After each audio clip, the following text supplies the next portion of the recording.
Hello, nobody, because nobody's probably watching right now, but I haven't really announced this. But welcome to Brewhouse Art Studio and my second ever live stream. Hope you guys can hear me okay. Looks like my mic levels are adequate. Hope you don't mind this royalty-free music. So,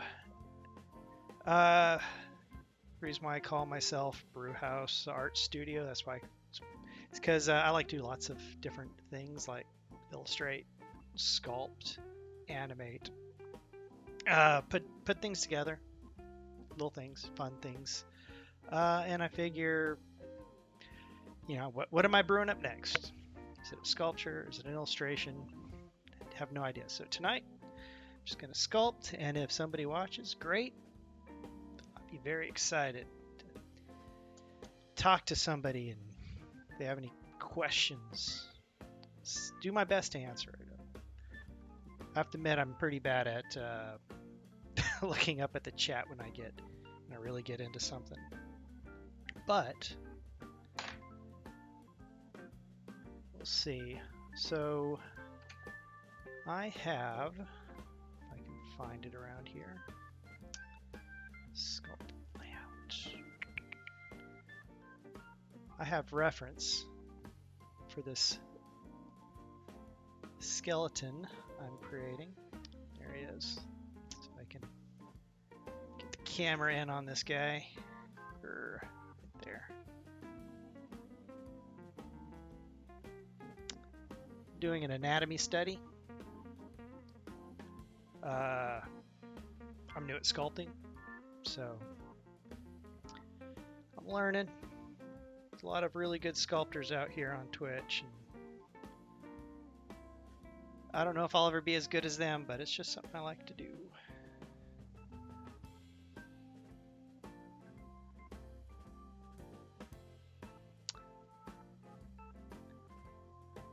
I do have some cool news, though. I got a friend of mine who's in I don't want to say anything yet, but he's in a pretty well-known band, and I've talked to him about using some of his music. And he's like, cool, dude, I'll help you out. And I'm like, is it royalty free? He's like, oh, wait. But he's got a new band now, and he's like, dude, I'll totally, get you some music to put on your Twitch stream. And in return, I'm going to, advertise him and his stuff. So I'm just kind of waiting for that deal to work out. It'd be cool.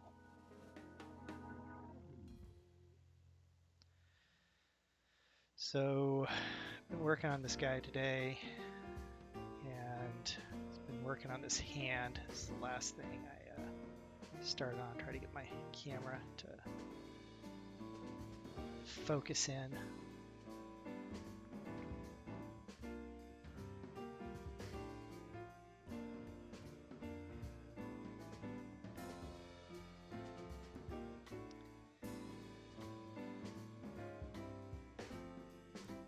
If you guys haven't followed me, it'd be great if you did, because following me helps me level up on Twitch, and leveling up means I can become an affiliate, and once I become an affiliate, it unlocks the achievement of subscribe, which means you guys will be able to subscribe to me if you wish.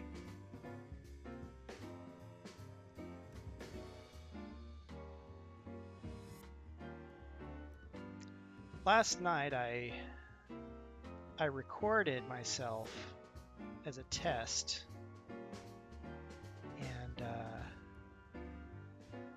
was working on the skull of this sculpture, and I was going to upload it to Twitch, but decided against it. It was a practice. I was just practicing. But I did upload it to YouTube. I've got a YouTube link down below, so if you click on that, it'll take you to my YouTube page, and you can check that out. I just kind of talk. It's mostly talking. Discovered my setup wasn't all that great for sculpting. It's like I needed some help. I needed to figure a few things out. I think I did. So I rambled on for about 45 minutes last night about various art things. It's really late, like 1:30 in the morning or so whenever I stopped. Probably should have went to bed sooner, but I don't know. Figured what the heck. I like to suffer in the morning.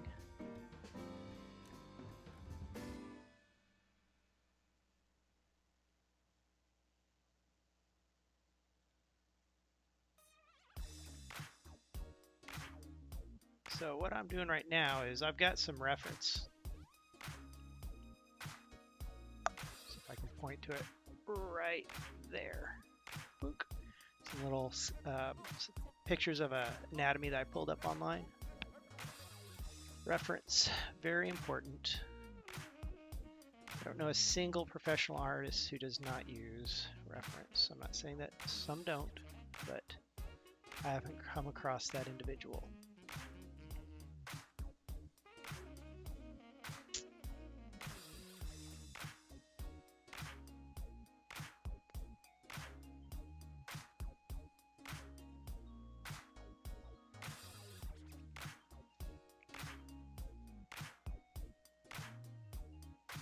And if you're looking at this sculpture, and you're like, why is one half of him or her? I haven't really decided if it's a him or her. I'm assuming it's a him.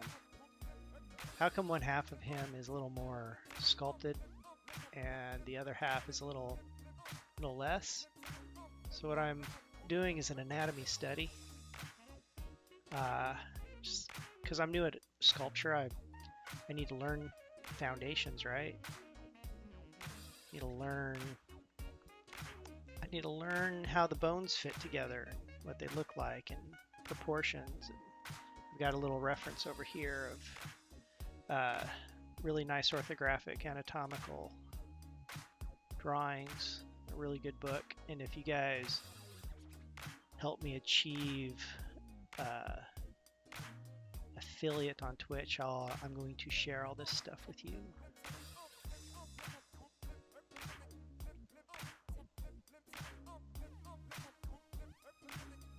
Show you where you can order it on Amazon and all sorts of fun stuff.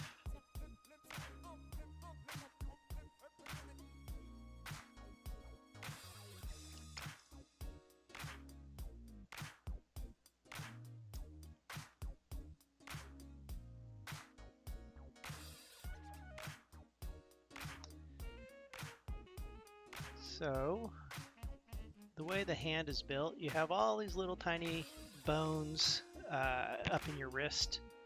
Kind of glide around as you move your hand around.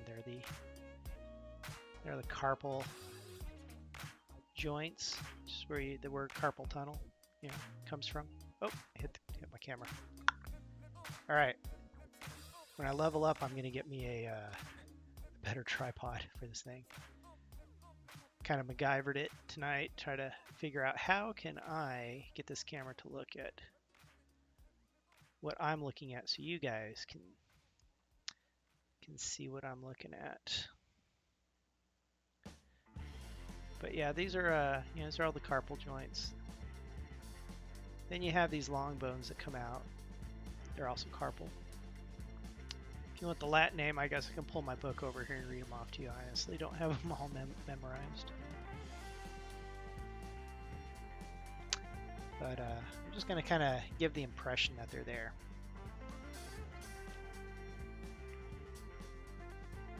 Also going to try to figure out a better way to rig this camera so that I can work around this thing and you guys can see what I'm doing better. Looking on the inside of the hand. One of the guys I just started following has a great little setup where he has his webcam on this thing around his neck, so pretty much whatever he's looking at, you're looking at. It's a pretty sweet setup. Maybe I should copy him. Guy is super talented sculptor.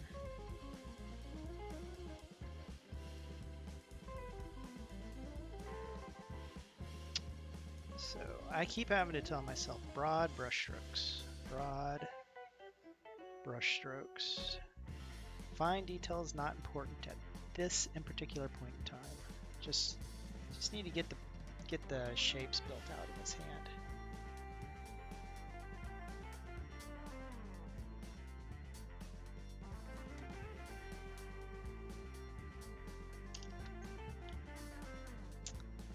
Kind of smushed my joints up here a little bit.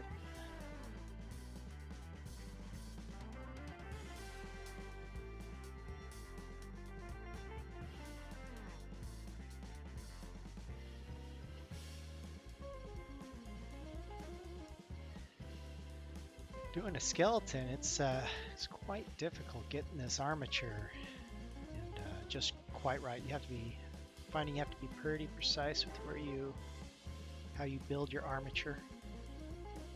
If you don't know what an armature is, it's this metal wire that runs through the piece.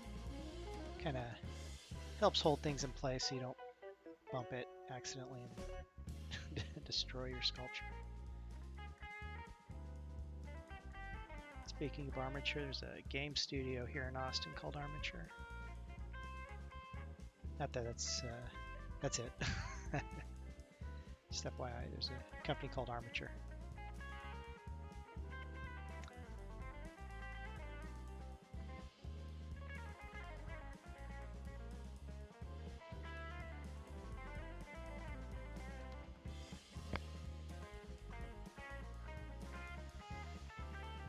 So yes, I'm going to, one half of this will be skeleton, the other half will be muscle. Just wonder if I can get in on this a little bit better. Focus, focus.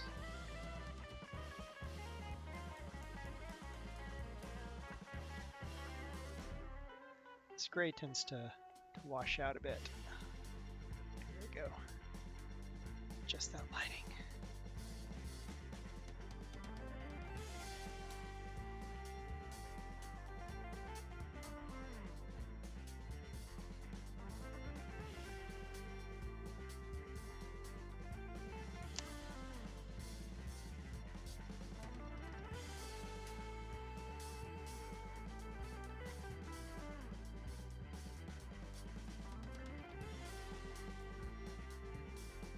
Sorry about the shaky cam. Promise I am going to get me a tripod at some point in time.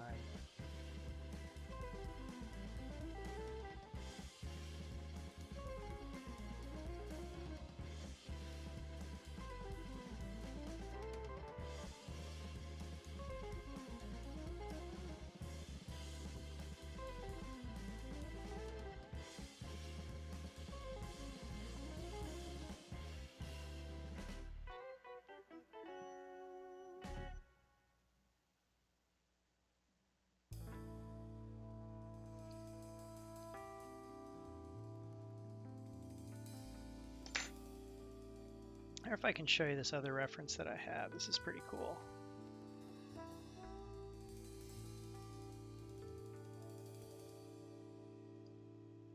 So I've got this program that I'm going to show you guys. This is it's really great. This company does 3D scans of people. They happen to do this skull, and you can download this and look at it from different angles and move the light around it, adjust the lighting, all sorts of fun stuff. Toggle the cranium and the jaw. What great reference. I wish they had the entire skeleton, like anatomically like correct. Went and got an actual skeleton and scanned it and put it together so that I wouldn't have to pull up images. Could pull that back over here. There we go.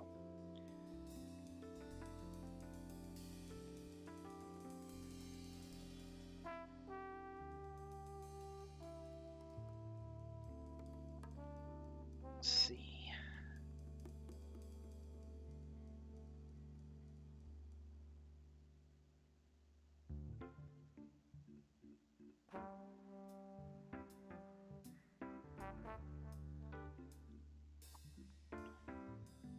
Oh.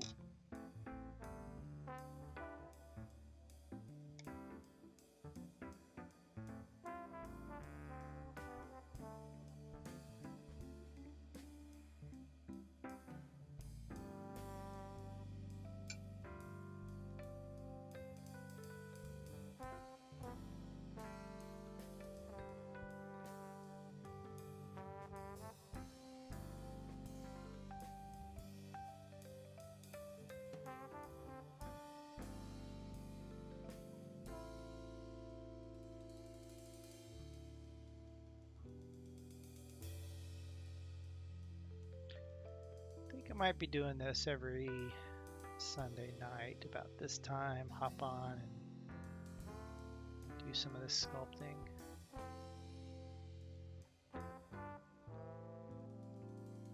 Seems like a good time for it, for me anyway.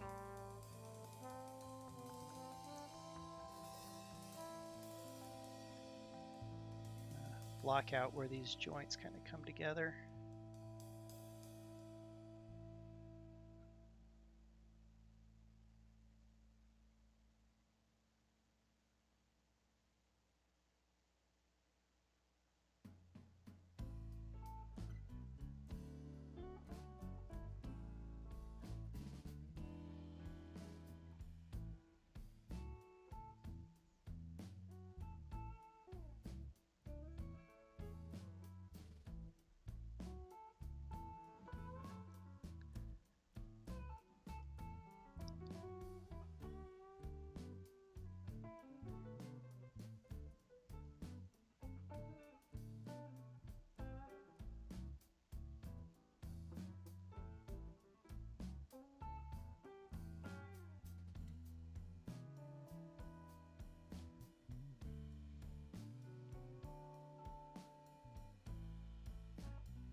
I wonder how royalties work. Or royalties, not royalties, licensing of music works with Twitch. Like, obviously I've seen people, you know, they're playing some sort of music they don't have the rights to or whatever, so they cut the audio, which I prefer not to happen to me. So I went and found a bunch of free stuff on the YouTube free music site, downloaded it and made a little playlist of just, you know, random stuff. Hopefully it's not too loud. If it's too loud, let me know. I'll turn down that music, or if it's not loud enough, I'll turn it up. I wonder how that works, because if I have a friend who's in a band and it's like, yeah man, you can use all the music you want, but it happens to be, you know, licensed, you know, I don't have a license for it technically. how that. I wonder if I guess I can't use it, right? It'd be nice if I could. I wonder how you get that kind of permission.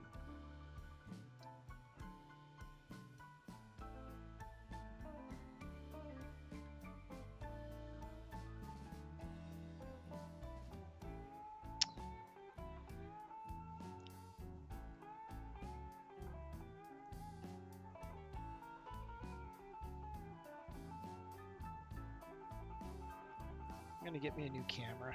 I got a camera. This one that's this one right there. It's my new camera. Webcam works great for for webcam, but I'm finding it is not as good as I'd like it to be for looking at the art I want to do. So whenever I have the cash, I definitely want to upgrade to a better camera. Figure out what works best and is easy.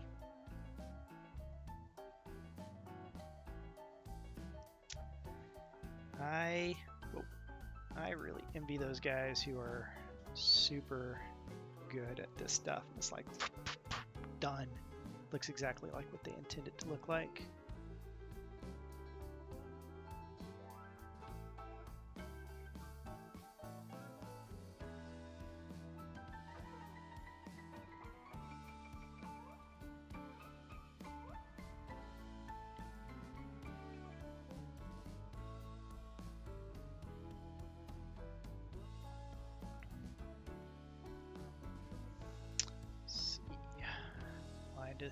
Brain is having to turn those references upside down because I am too lazy to go rotate it myself.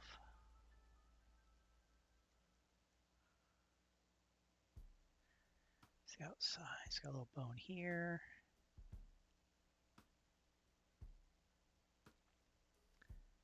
I'll just give the impression of a bone. There we go, kind of figure out. Got this one that kind of connects these two. You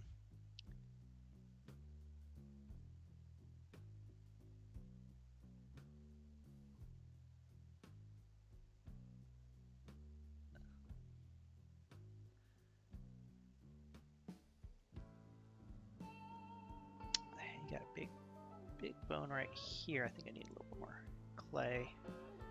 So I use Sculpt. And I have Sculpt Firm and Sculpt Medium. Is it medium? Hold on. What do they call this stuff? Yeah, medium blend.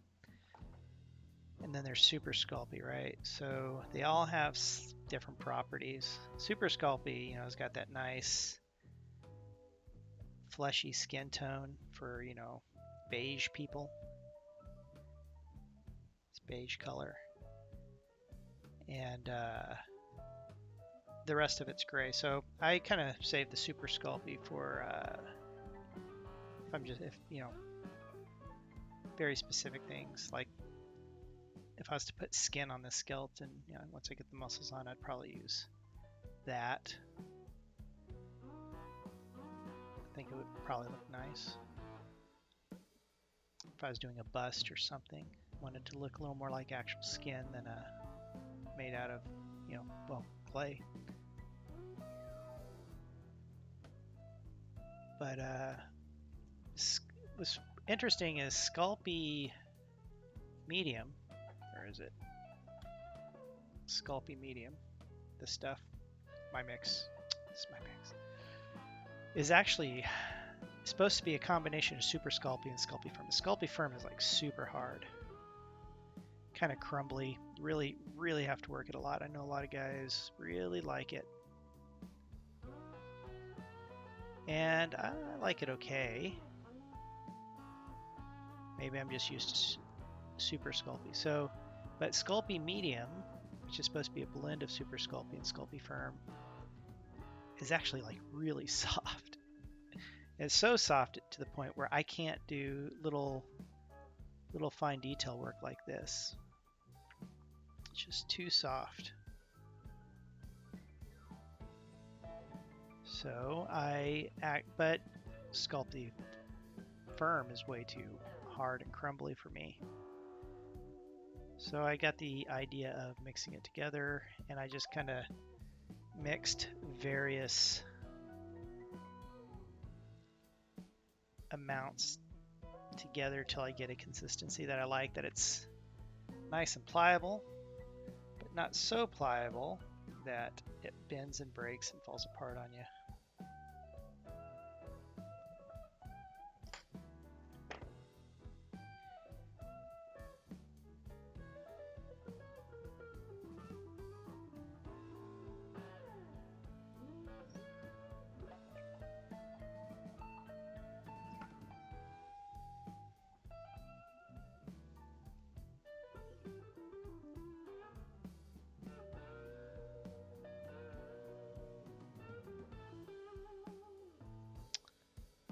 I think my girlfriend's trying to stream me. She's at the airport right now, trying to fly home.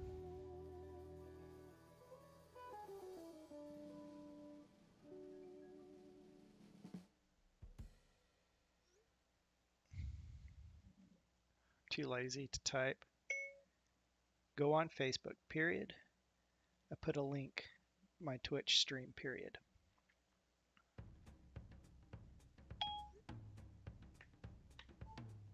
There we go.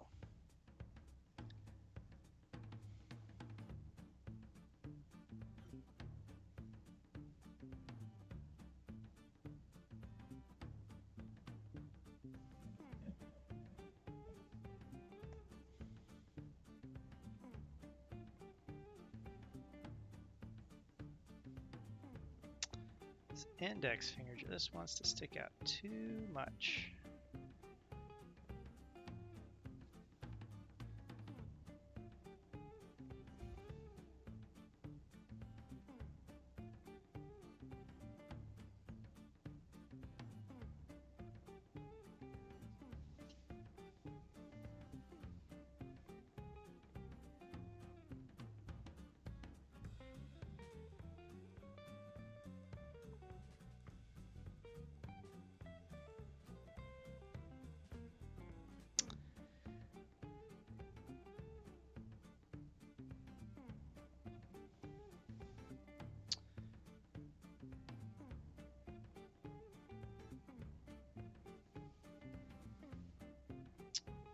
So, to my one viewer out there in internet land, if you're unaware, because I have no idea who's watching me right now,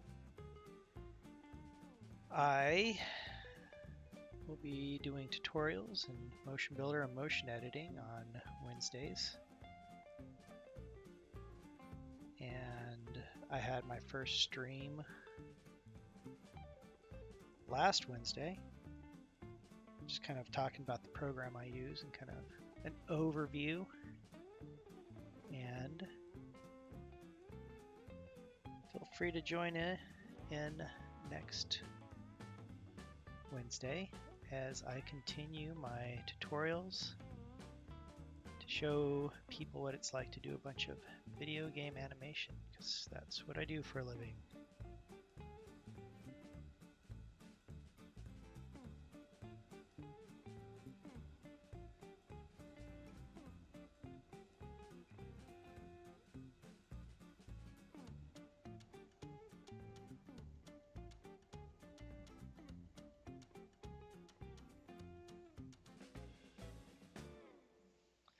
Definitely going to get a better camera. Something that can focus in on all this stuff a little bit better.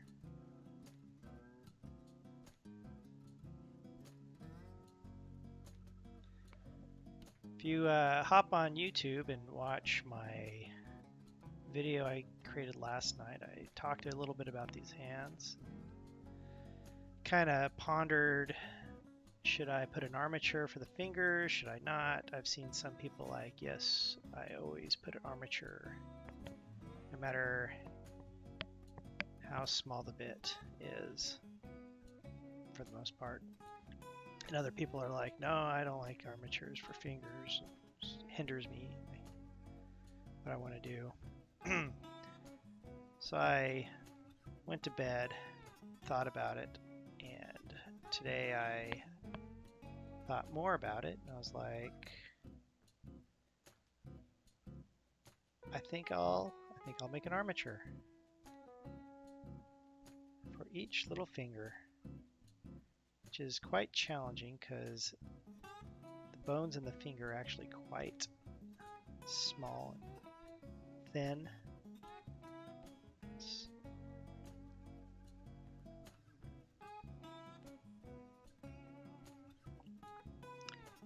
I forget what diameter this wire is. It's really, really small.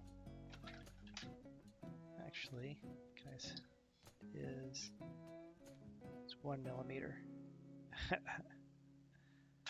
1 millimeter in diameter.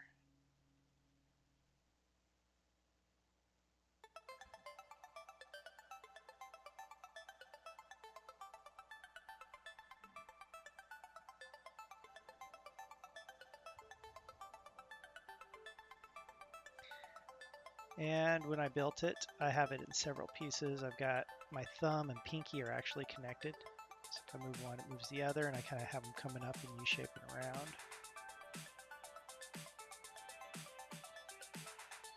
And the middle finger, this piece of armature that comes down the arm is a thicker gauge wire. And then to help the clay grip onto the wire, I actually have it twisted around. A smaller, the 1 millimeter one I've got twisted around the larger gauge wire. And it comes down, and the large gauge wire probably stops right about here, right? And I cut it off because I didn't want it to interfere with the hand. I just kind of wanted it so that the clay on the carpal joints can grip onto something. But the smaller 1 millimeter one, I went ahead and left coming down the center, down the middle finger. And I left this little bit of end on here so I can actually hold on to this while I sculpt it. It gives me a little handle, and I like it. Helps.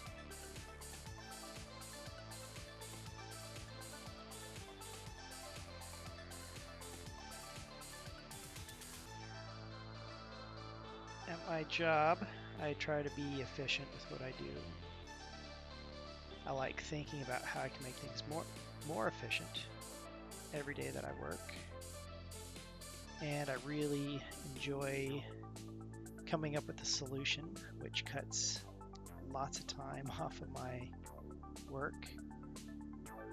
And that's kind of what this is. This is me trying to be efficient, trying to say, how can I make this work better, faster, be more friendly.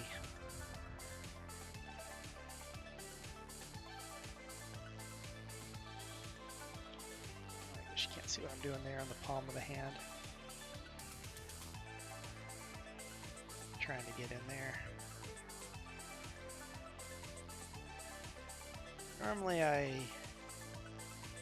don't slouch down like this. I'll actually pick this whole thing up and I'll angle it how I need to angle it and get in there and really work. And try not to strain my back or my neck, but trying to get the camera to see all this stuff.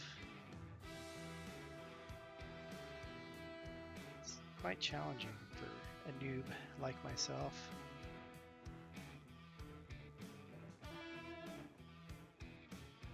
But I'll learn. Learning is everything. It's key to being successful in life. Say people who continually learn tend to live longer than people who just stop. So learning is important. So I'm gonna put that tool down. Hop over to my little, I got this little rubber tip tool right here. See it? It's kind of delicate. It's like a little finger getting in there and working the clay around.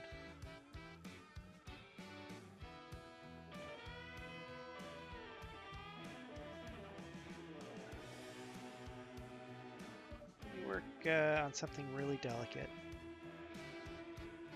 You got to be careful, because if you push too hard on the clay, you can destroy everything that you worked really hard on sculpting. But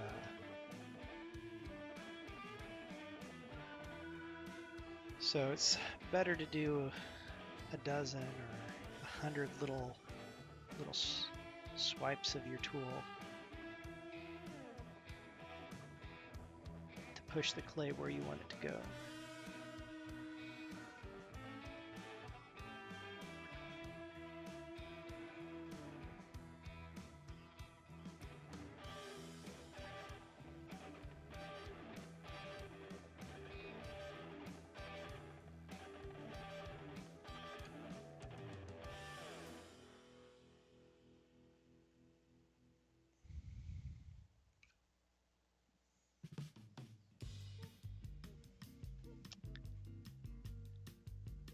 Hi, guess who? Who is this? Mysterious Gypsy. Welcome to the chat.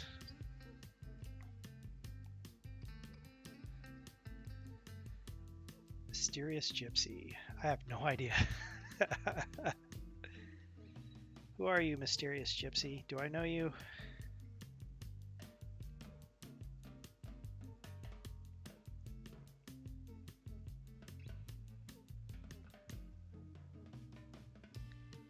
Mysterious. You are very mysterious.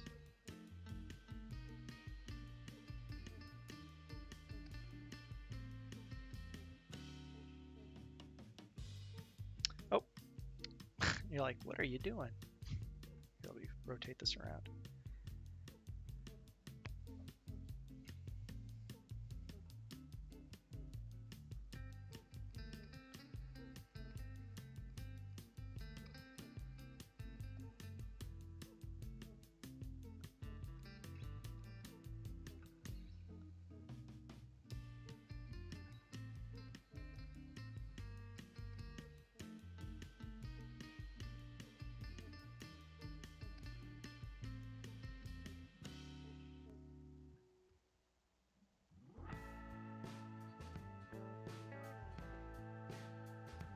Well, Mysterious Gypsy, if you're who I think you are, I'm just taking a guess in the dark. Stab at. I'm just taking a stab in the dark. I hope you have safe travels wherever you go.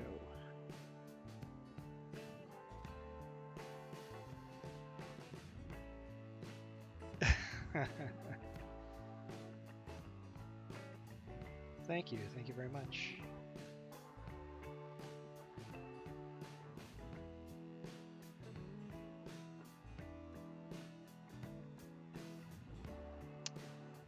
Sure to hit the follow, Mysterious Gypsy, and I'll much appreciate it.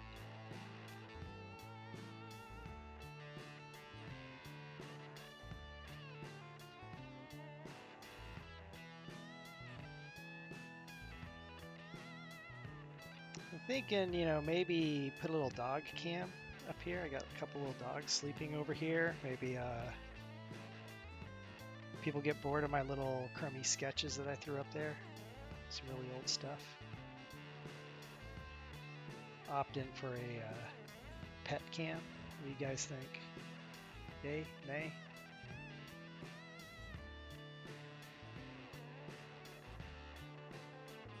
Nope. Sorry, I keep bumping this my makeshift tripod. It's a monopod. It's one arm. Connects to the table.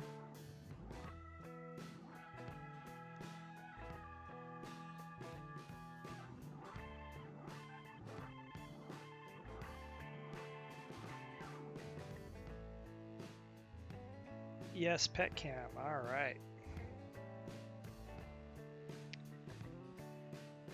I've got my nice cam. I've got my 12-year-old cam looking at me, and I can probably, one more webcam I can probably borrow sometime to figure out how to make that pet cam work.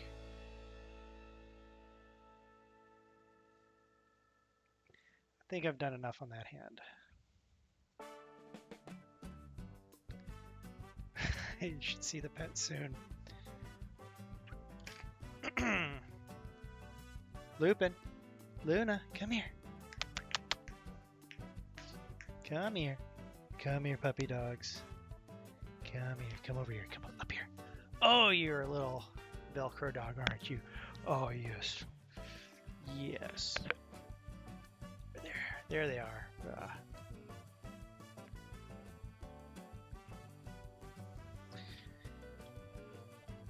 She's been attached to my hip all day, everything I was doing. She was right there.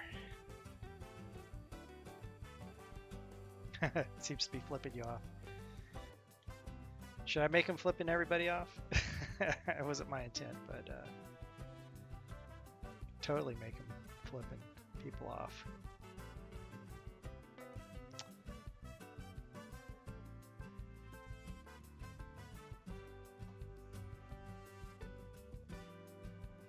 Maybe I'll have him coming up like this. Rah.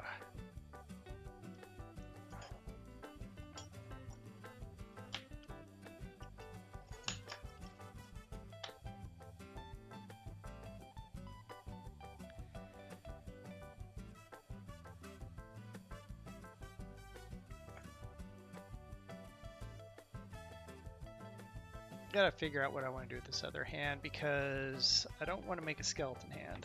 It's gonna have muscle on it. What should I do? How should I do this?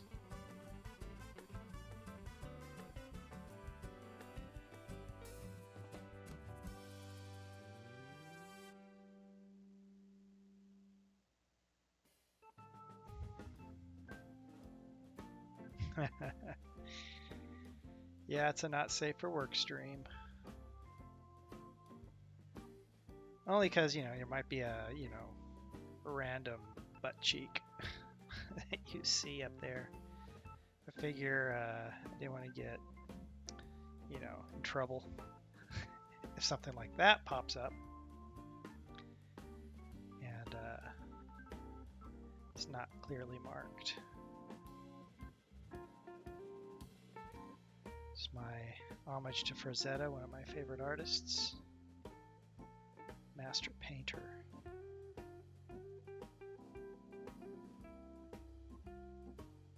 Peace sign. Thumbs up. Maybe.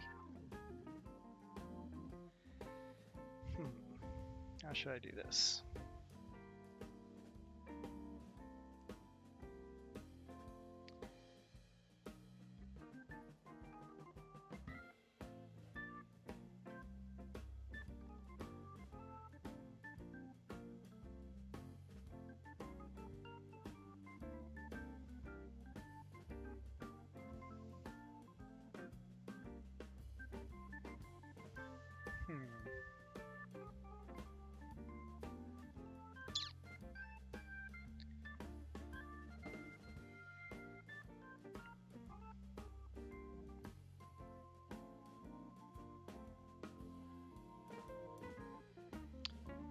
Let's see.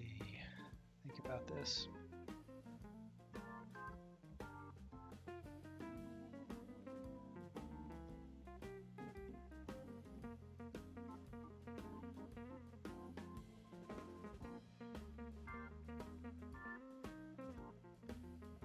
Maybe something simple. It's an anatomy study. You don't have to be like dynamic.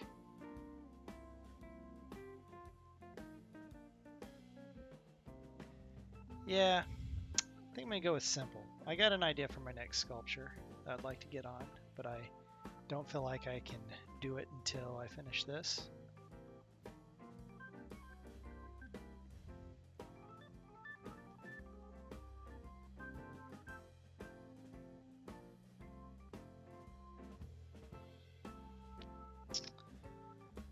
So let me move this out of the way.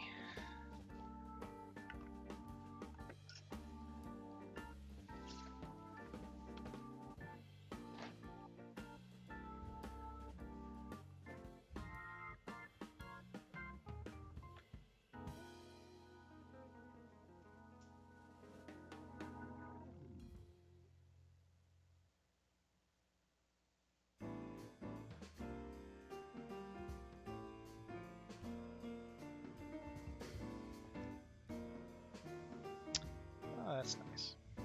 Okay.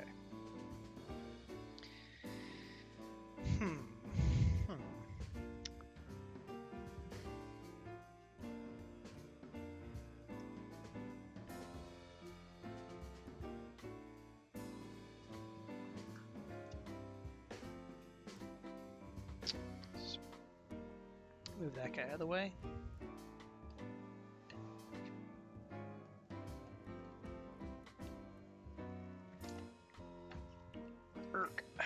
Sorry about that. Just kind of see what I'm doing here.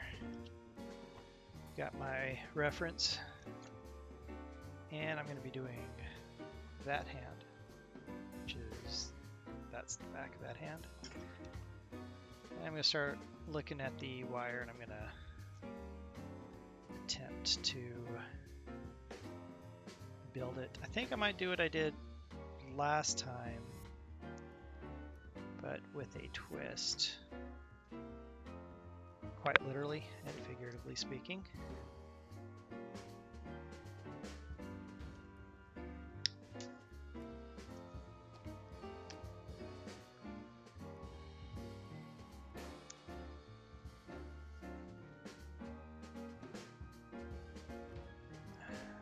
It's too long, but it's okay. I can trim it.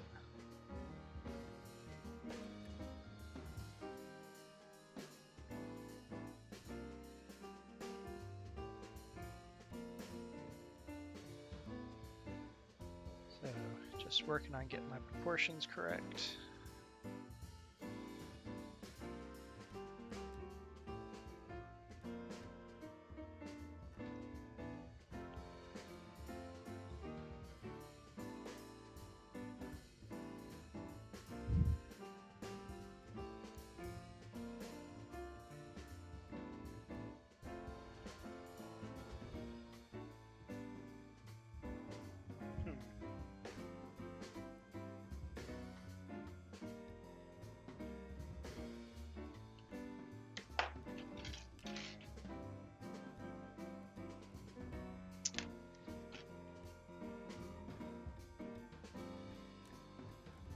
Welcome the Night Rider. Is Night Rider? Did I get that right? Welcome the Night Rider. My screen over here is a little hard to read the chat.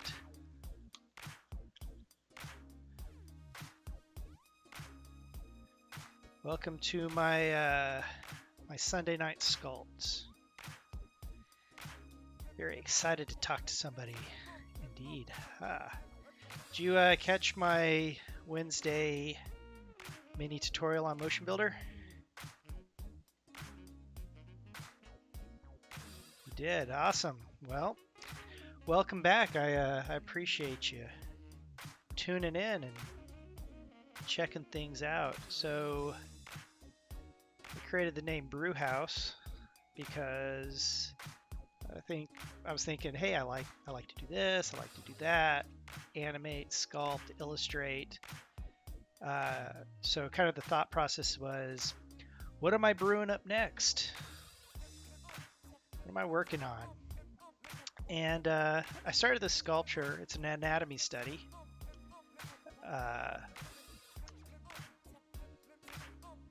This guy.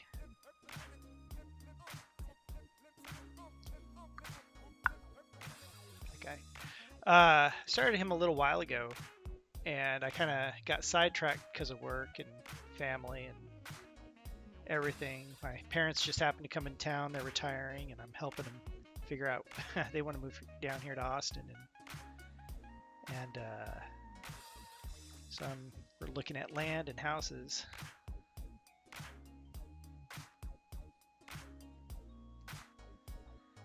But haven't had a chance to work on this all that much.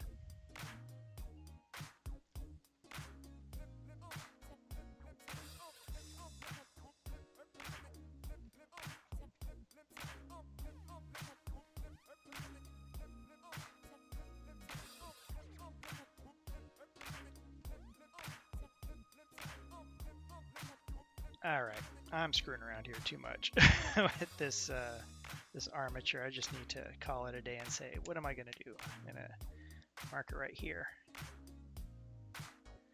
tip of the pinky.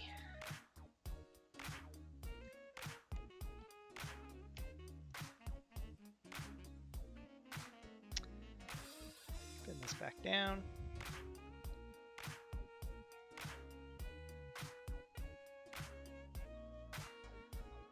And come up for the ring finger. So in my anatomy study, I'm going to do half the sculpt is going to be a skeleton, and the other half is going to be muscle. So if you're wondering why half of it looks a little more finished and the other half is, a little less refined, that's the reason. I am going to practice the fundamentals because that's super important. It's important with animation.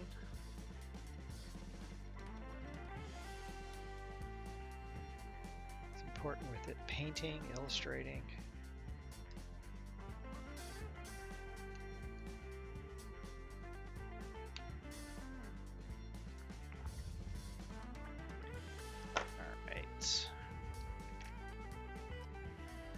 Tip of the ring. Little mark on there, so we're to bend it.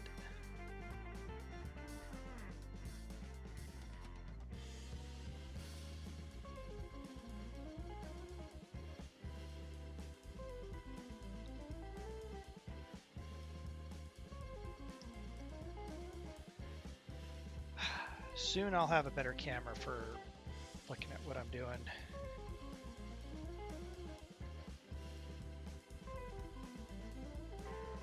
Now, I'm going to skip the middle finger. In this, I'm going to go straight to the index because over there in that armature already has a wire coming up for the middle finger. So he's already flipping giving us the bird.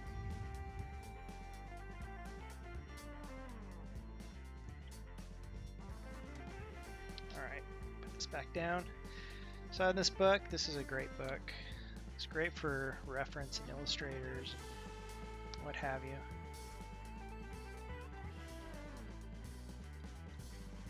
And as soon as I am able to become,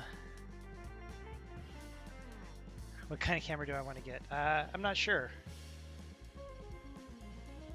Not sure what kind of camera I want to get. Something that's not too expensive, but gives me good results.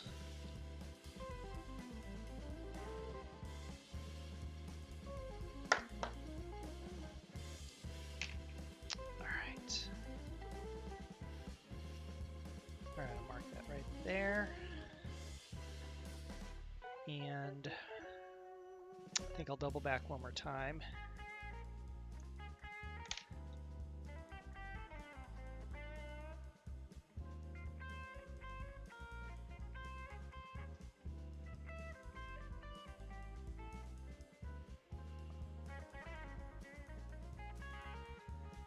I'll double back one more time on my little four-finger hand. Give it a little wrap right there to kind of help hold it together.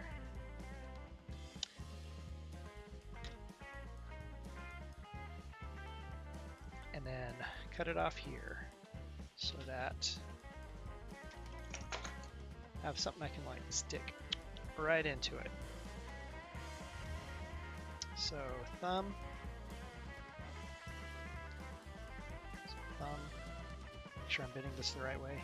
I almost made it, gave him two left hands.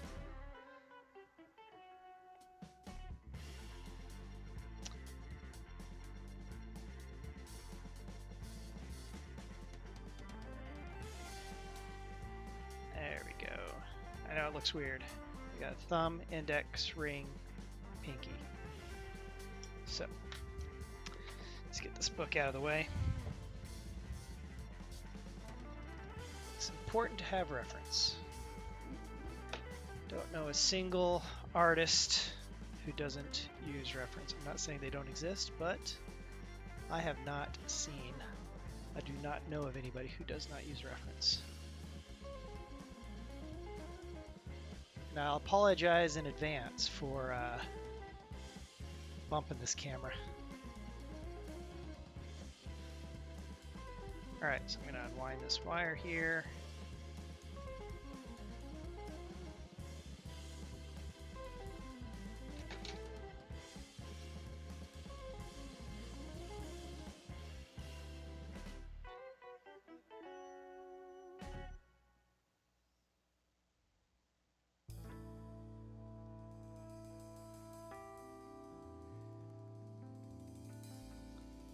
Tell you, I think one of my biggest flaws is I'll start to talk about something, and in the middle of whatever it is I'm talking about, I'll get distracted and go off onto something else and then forget where what I was originally talking about.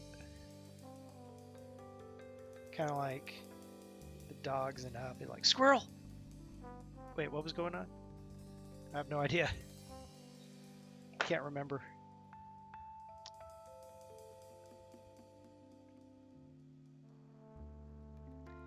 All right, so how am I going to do this? Wait, where'd my hand go? Here it is. It's right here. All right, so this is going to come up here, and it's going to be like so, and this will be my middle finger. This will kind of like jam down into the arm a little bit. This arm is going to actually be covered with muscle, so I'm not super concerned about messing this up a little bit, because you're never going to see this bone. I just kind of, for practice, sculpted it to, you know, because, you know, it's good habit.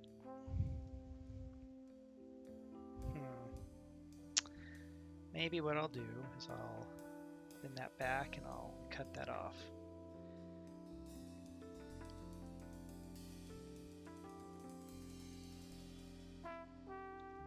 Took a chance, cutting that off.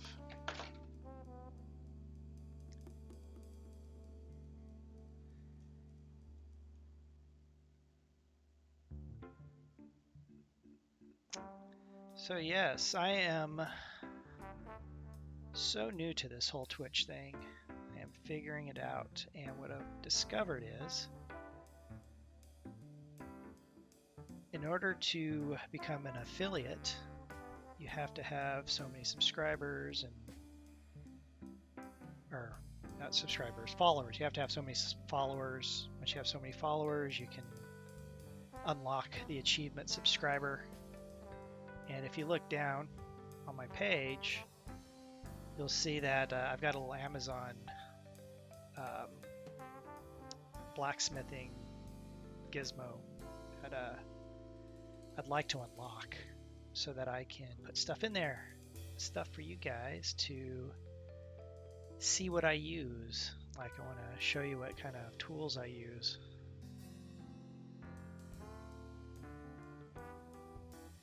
Yes, which is why I'm going to try to start streaming as much as I can.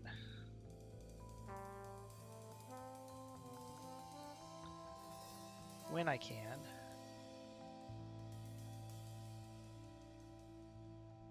Alright, I screwed up this arm, but it's okay. It's all good.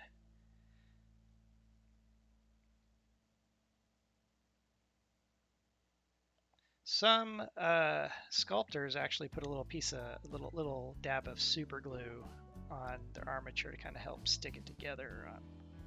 I'm kind of hesitant to do that right now. I'm trying to think to myself, how can I get this new armature to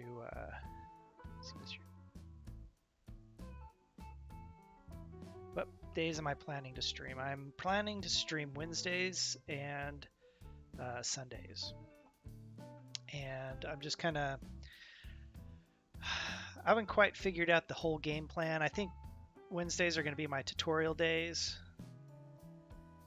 and Sundays are going to be my other random, you know, maybe do some drawings like what's over there, or zombies, just draw some zombies or something. Maybe do some Legos. I built a ship in a bottle. Or something fun, something that people may find interesting. And then I think my Sunday streams, I'm just going to stream. I'm just going to go until, it's bedtime and try not to stay up so late that I regret it in the morning.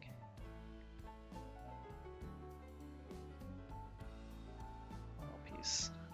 I'm hoping this doesn't get too chunky and bulky. I'm going to try wrapping a little piece of wire around these two pieces of armature.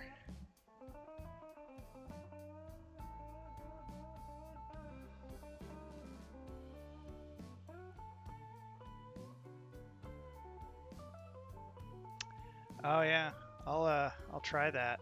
So my setup is behind me. I have my computer, dual monitors, and then in front of me I have just a 1080p television, a small 32-inch TV that I decided to pull out of guest room and set up in my office. So its resolution is a little bit limited. Maybe at some point I'll be able to afford a third monitor and just set it up here and have a nice resolution, be able to read things a little bit better. But I like it. It's mounted to the wall, and rotate around and see my setup. So there's my setup. See what's going on. It's mounted to my wall. I can move it around, put things underneath it. It's kind of nice.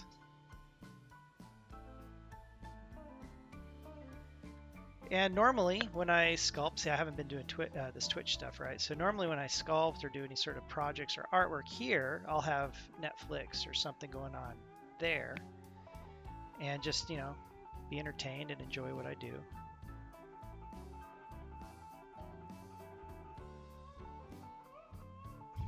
How am I going to do this? And it seemed to work out pretty good. But I don't know, now that I'm streaming, maybe I should think about updating my setup. I don't know. See how it goes, right? First, I'm going to see if people like my tutorials and see where it goes from there. So I think my tutorials, I'm going to try to keep my tutorials down to like an hour. I did like 3 hours last Wednesday. I didn't realize how crazy 3 hours is. It'd be cool to kind of get straight to the point on things. And let, it be easy for somebody to like quickly watch. Yeah, see how it goes and have fun. That's right. You ain't having fun. Probably not be doing that.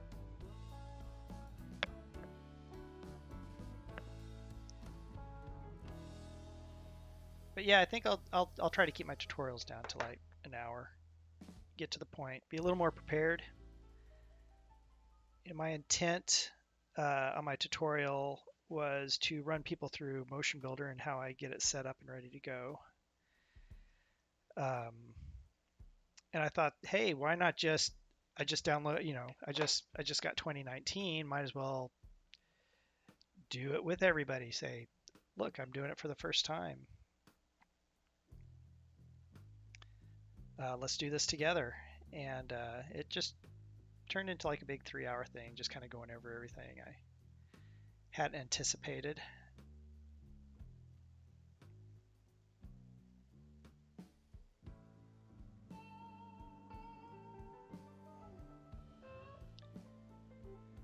There we go.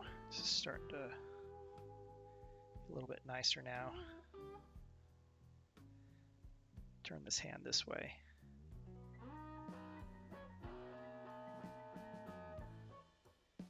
And clamp that down. And then after my tutorial, I think maybe what I'll do is I'll continue to do some animation. I'll pick some piece of motion capture or something and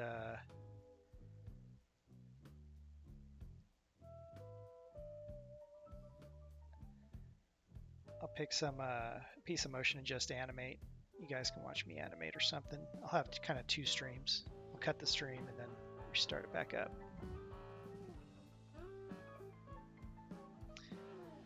Well, if you missed it, if you missed my stream, Mysterious Gypsy, you can watch my stream on both my YouTube channel and while it's still on Twitch before they get rid of it, which will be after about 14 days or so, I believe. All right, put a little piece of clay in here, help stabilize this.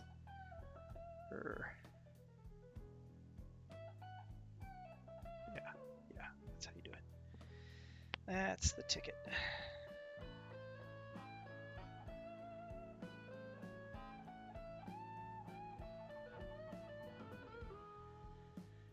Well, for my first stream, I'm actually surprised that as many people tuned in as they did. I was expecting like 2 people, if I was lucky. But I think overall, I had something like, over the 3 hours, 74 different viewers come in total.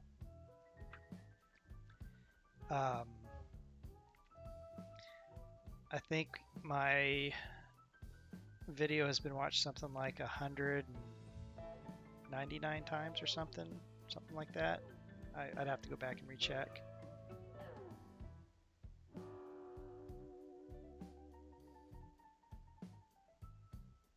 And I know some of the guys I work with actually pulled it up in the background while they were working the day after, and they were watching it. And that was awesome. I hope I was able to show them a couple of things. I work with a group of really talented individuals, and talented in their own right, but we all realize that we can always be better, and other people always have something that they can offer.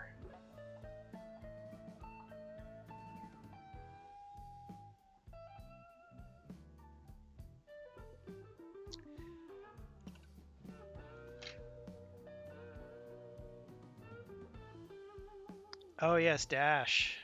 What a great person. She is one of the nicest people I know. I'm really happy she is on my team.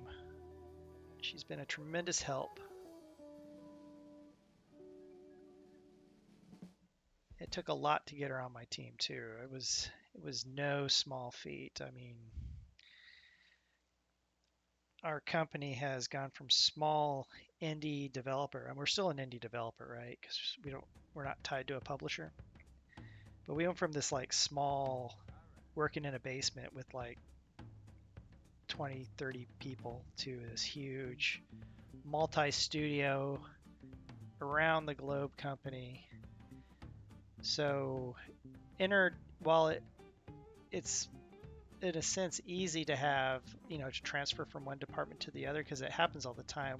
Cloud Imperium is really good about promoting from within.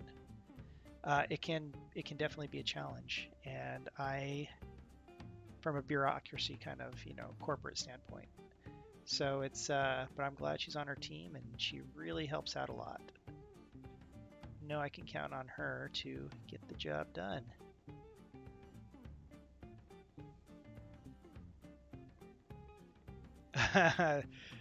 Yeah. So I have a funny story about working in that small office. Because you know how we had we do a lot of Skype calling, right? Where we had to talk to behavior and Ilphonic back when Ilphonic was working with us, and I think the UK had just kind of come online, so we started working with that team out there when they were Foundry 42, and I was on a call with somebody, and I'm just being boisterous and loud like I normally am, and I see if I forget what we were talking about, but my comment to him was, always look on the bright side of life. And in unison, every single person that office, whistled. I can't whistle right now. I've been talking, but it's like a movie. It was like a movie. It was like unplanned, and like everybody realized what had just happened, and we all turned around. We just busted out laughing. It was like the perfect moment. It will never happen again. I wish it would happen again, but it will. I don't think a moment like that will ever happen again. Got lots of fun stories. Wonder how many I can actually tell.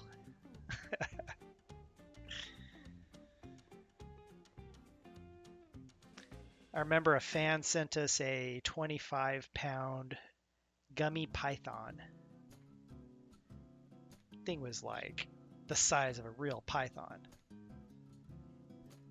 And I think I took home a chunk of it, like, because it had been sitting in the office for a few days. It's a gummy. It's not going to go bad, right? So I took like a suction that was like this big home, and put it on a plate. Took the plate, like a little paper plate, and I set it on the bathroom scale. Just like how heavy is this? Because it was like 5 pounds, 5.5 pounds of gummy steak I took home, and I tell you, there's just having it and don't know what it is. Just taking a big bite out of like a big giant gummy. Something so satisfying about that. You only do it once, right? You only need to do it once, but something satisfying about that. 2, 3, 4. Yes. All right.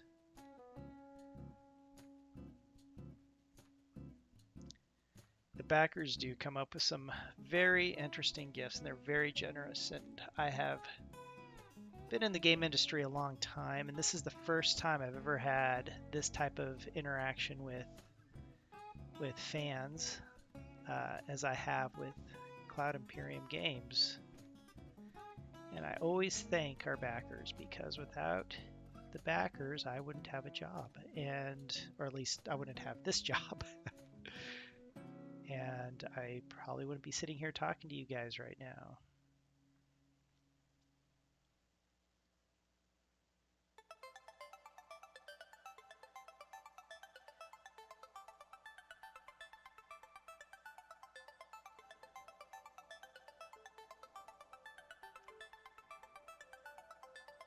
I remember one backer sent us a crate that maybe it was a she, I don't remember who sent it, custom built.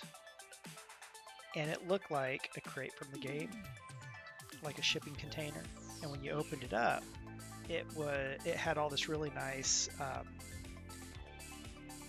it's like a grass type of a stuffing. Is that whatever that? It wasn't like packing peanuts or anything. It was a real nice, like something you would see in an old crate from an old movie. And inside they had like really nicely laid in there, set in there, these custom bottles of some whiskey or something. And everything was themed and cut. Like they really spent a long time putting this together. And it was beautiful. And it was in our office. I think it's now in the LA office. All that really fun stuff that people have sent us, we've kept. It's somewhere.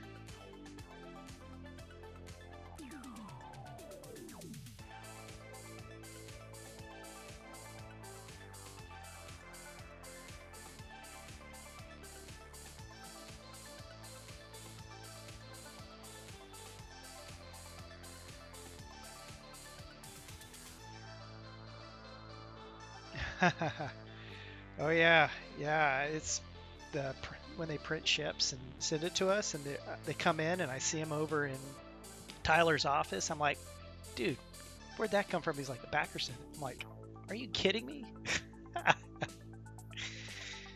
Dude, those things are amazing. So that kind of brings me to another topic, sort of. That's kind of why I'm sculpting now. It's like I've spent so many years doing digital artwork with animation that, I really wanted something that I can like pick up and hold in my hands. You can't easily hold an animation, but you can hold one of these, and just being able to create something, It's really nice.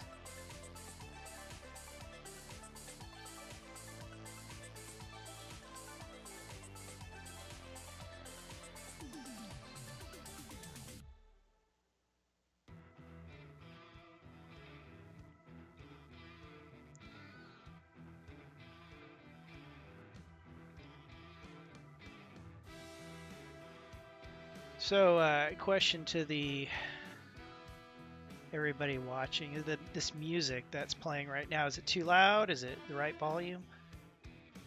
I can't hear it. I haven't figured out how to be able to hear the music that's playing that you guys are hearing.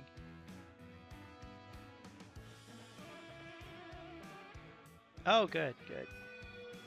I did a lot of testing last night. Try to get the sound just right, but you never know, right? So I got some fun news. A buddy of mine is back in the day was in a pretty popular band, and I talked to him last night, and I was like, "Hey, dude, do you have any music that you wouldn't mind let me use for my Twitch?" And he's like, "Dude, yeah, no problem." And I'm like, "Really? Cool. Well, as I know, he was part of a really popular band in the '90s. Well, fairly popular band in the '90s." And I don't want to say any names right now because, just in case something doesn't go through. But he's part of this really popular band, and on the radio and touring and concerts, all sorts of fun stuff that bands do. And band didn't last very long. So I mean, eventually he was in another band, and then another. I think he's in a new band now. He just started, but still in touch with all the old guys. And I'm like, the only catch is it needs to be like royalty free or something because they'll cut the audio on Twitch. He's like, oh, okay, well, how about this album and how about that album? And he's like pointing me, saying, hey, I can let you use all this fun stuff. I'm like, sweet, this is gonna be awesome. And so I'm gonna get all this fun music that's, it's probably helping promote his new band, and although he probably doesn't need much help with that. And I get some fun music, and I'll probably link something down below at some point if this all goes through. And you guys, if you like the music, can buy the MP3s or the CDs or however it's done now.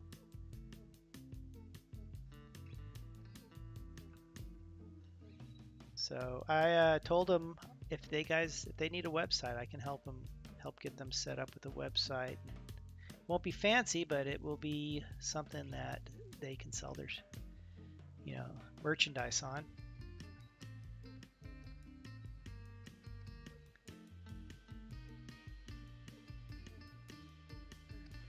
I don't know if you guys can even see what I'm doing. Maybe I should turn it this way. I've been working on the inside of this hand.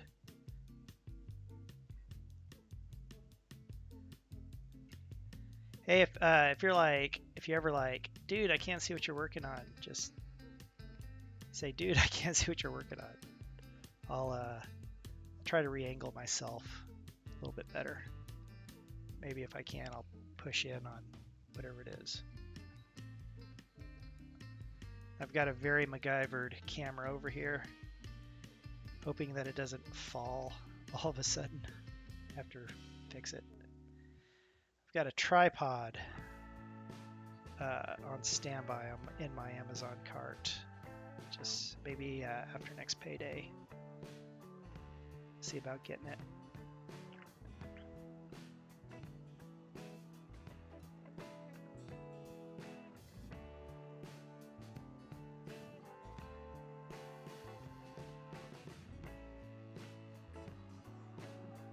Push that figure back. There we go.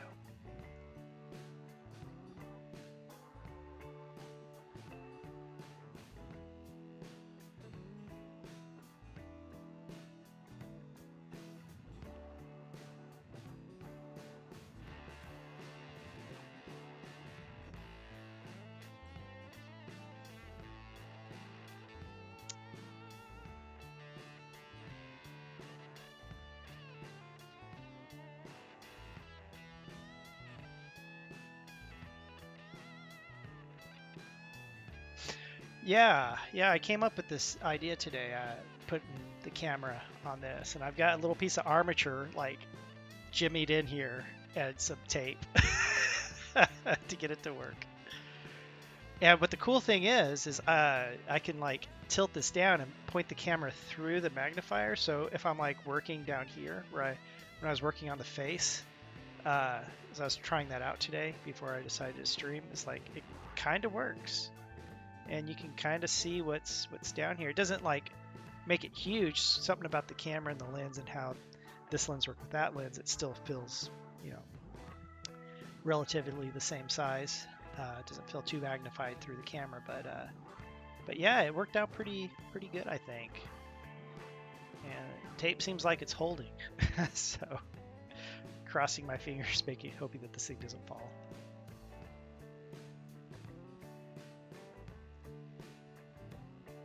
Yeah, I realize I'm getting old, and I still refuse to get bifocals. So I bought this instead. It's like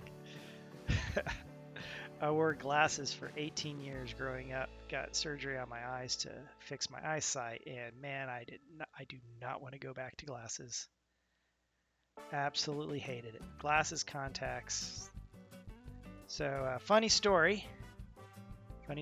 So I graduated high school in '94, and as a graduation gift, my parents decided to get me radial keratotomy. This is right before LASIK. Oh yeah, you know the feeling. LASIK hadn't come into a thing yet. I think they're doing it up in Canada, but it really hadn't hit the States at that time just yet. But radial keratotomy was a thing. And radial keratotomy, they go in and they clamp your eye open and hold your eyeball with a pair of tweezers. I know it sounds horrible, but couldn't feel a thing. And I'm like looking through the little lens, their scope that they were using on my eye. All I saw was a fuzzy light. And what they do is they take a scalpel and they very carefully, I guess they do it by hand. I don't know. My other eye is covered with a sheet, so one eye's open and looking up. So they carefully go around. They make little incisions all around the pupil, and what that does is it changes the curvature of your eye, bringing things into focus, and also helps clear up stigmatism. And I had nearsightedness with stigmatism. And if you have stigmatism, I believe LASIK, you don't qualify for LASIK, because I could be wrong, but back then when we were looking into it, LASIK didn't work with stigmatism, or it wouldn't fix stigmatism. So anyways, I got radial keratotomy. I went in and they do the thing, and as they cut, everything gets really clear. Right after the first incision, it's like it gets clear, and then they do a next one, it's clearer and clearer all the way around. When they're done, it's like I can see every little nut and rivet and bolt, whatever little light inside the microscope that they had over my eye, and it was like the most scary and amazing thing, and oh man, I loved it. And they put a little patch over your eye, and you go home, and you come back like, I forget how long, like a week later, get the patch off, you do the other eye, go home with the patch. You got a patch on for like whatever, another week. You go back, you get it off, and check out your eyes, send you on your way. So I went in, I had my second eye done, and I was feeling really good.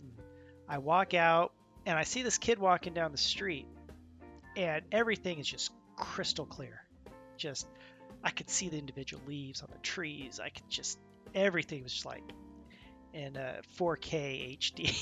It was like amazing for somebody who had worn glasses their entire life. It was absolutely amazing. So I see this kid walking across the street, and everything is perfectly clear except for his shirt. It was like blurry. Like I could not read what was on his shirt.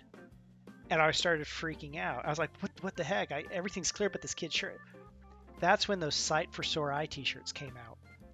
And that was a popular thing. So I was like, but I don't know. I thought it was funny. uh, good times. Good times.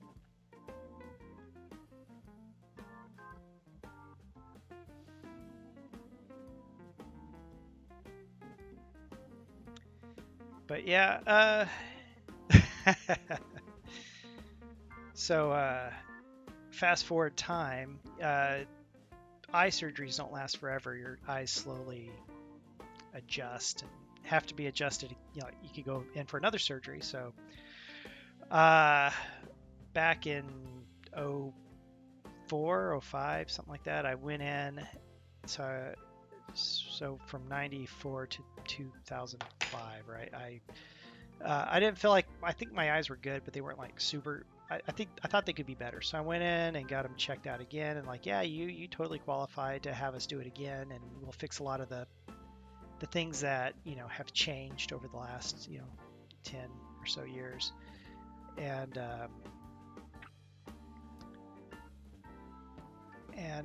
so I got it done again, and yeah, it's pretty good. No funny stories there. I just went in and out. This time they had like a laser that did the procedure. A lot changed in 10 years.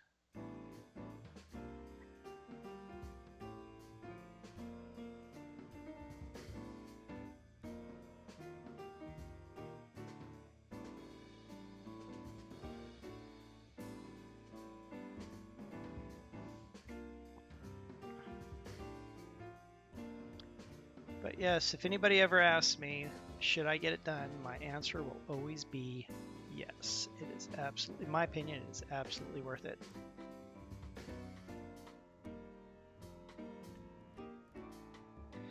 So I took my kid to the eye doctor, and they say, you need glasses.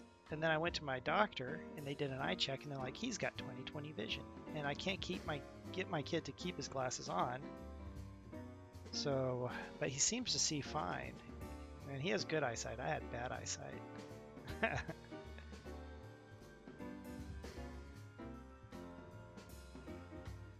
Glad he didn't get the bad eyesight gene.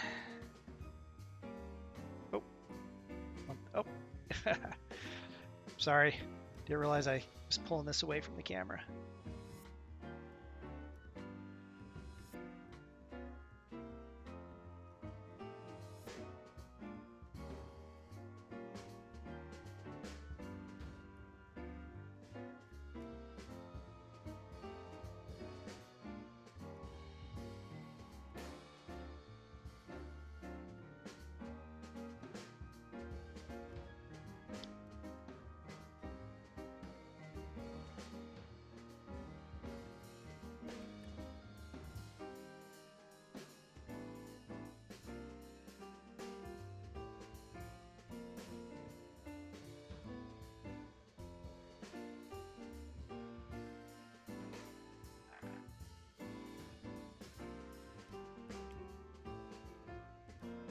It's not super great, not a super great hand, but it's getting there. I want that hand to be more like this, angled this way.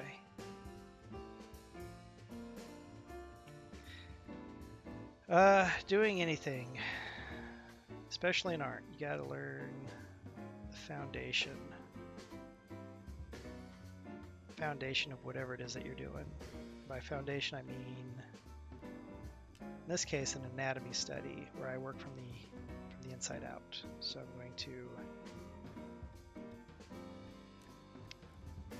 going to build the bones, and then I'm going to start building the muscles. And when everything's done, I should have a nice little piece here. Oh no, I think I just squished his back. Oh no, I touched his back. I touched his spine. Gotta fix it quick. Take him to the spine doctor.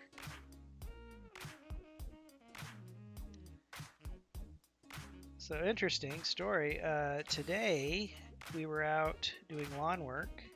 Gonna mow the lawn, weed eat, and it was I told my kid, I was like, today you're mowing the lawn.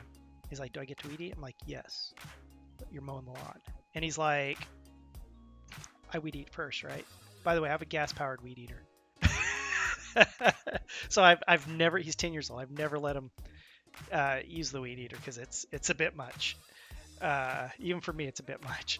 And he's like, I'm like, okay, you can weed eat first, but you're mowing the lawn afterwards. He's like, okay.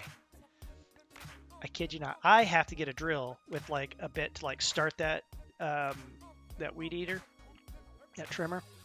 The kid, he's got the magic touch. He's like, prime it, choke, pull, from, and it's going. I'm like, how'd you do that? I have to get like the drill with the attachment and put it in there and prime it and start it to get it going. But man, that kid on his own gets that thing started. Must have a magic power of making things work when he wants them to work. And so we weed eat, which is its own fun story of disaster. But he goes to start mowing the lawn, and I'm like, sweet, go mow the lawn. He's done it before. He knows how to do it.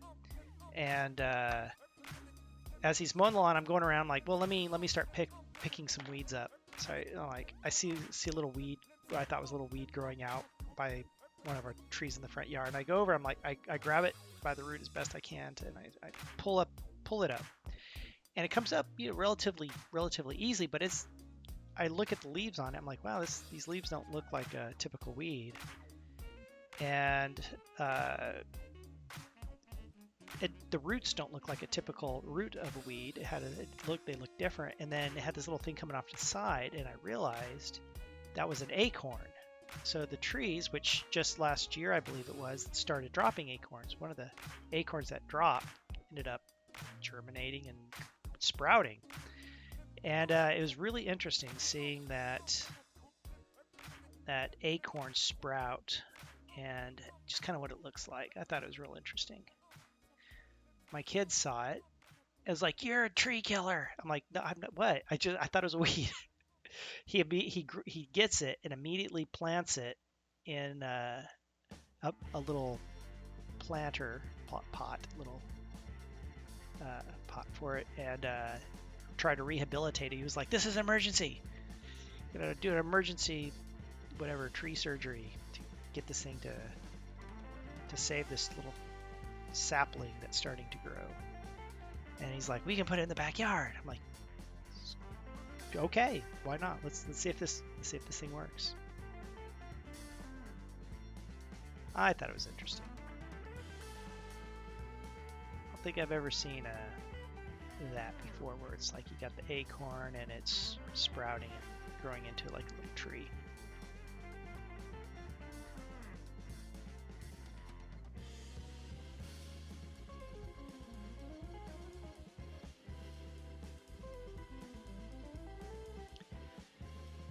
Kept saying, you're a tree killer. I'm like, well, I don't know what you're talking about, dude. If I didn't like pull it up, you would have mowed over it. Just saying. You would have been the tree killer.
This is something artists do a lot. Animators do it, illustrators do it. If you don't have reference of what you want, a lot of times you'll look at yourself. I kind of want that kind of a pose. Kind of looking at the fat and the meat, the hand, lines, volume, kind of figuring it out.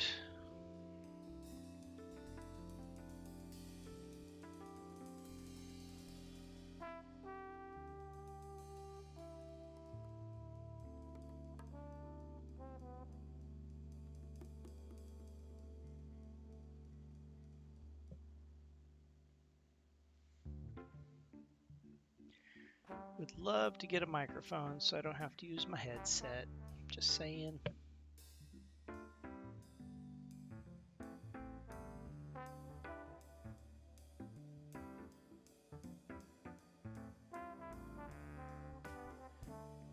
I really like these tools that hook over like this, because I can put my hand behind it and just kind of work from around it.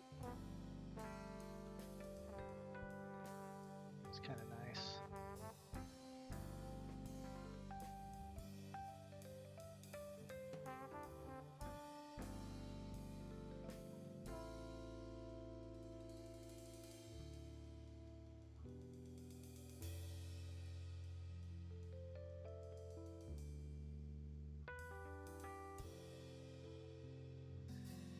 That is true.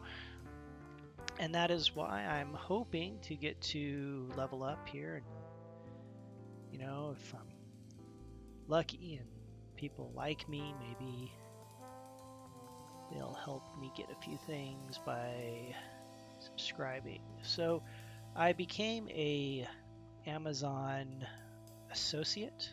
Yeah, Amazon associate. So, you know, I make a little bit of, you know, money if somebody clicks on the link to buy the thing that I say I use, like these tools or something. And that would definitely help. And I'm thinking, you know, what would be something fun that somebody would like, you know, to buy themselves with my link. And I don't know, I was thinking Jelly Belly jelly beans. I like Jelly Belly jelly beans. I wonder if I say, hey, if you like me, go buy yourself a little bag of jelly beans down there and help support me.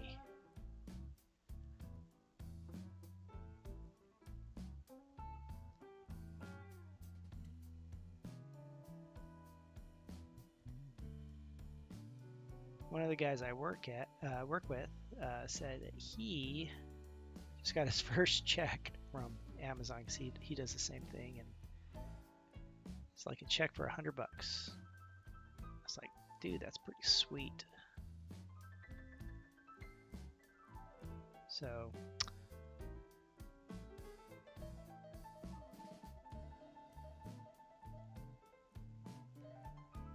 I don't know if you can see the hand too well with this camera. It's coming along. It's starting to feel like a hand.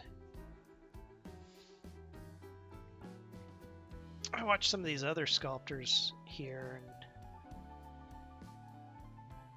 whatever it is that they're sculpting, it starts off like, it doesn't look like anything, doesn't look like anything, doesn't look like anything, and then boom, it looks like something.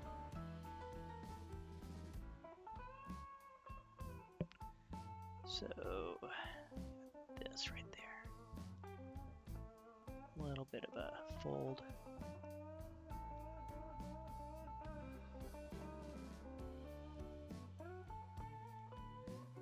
I tell you, the next sculpture I do is not going to be tiny.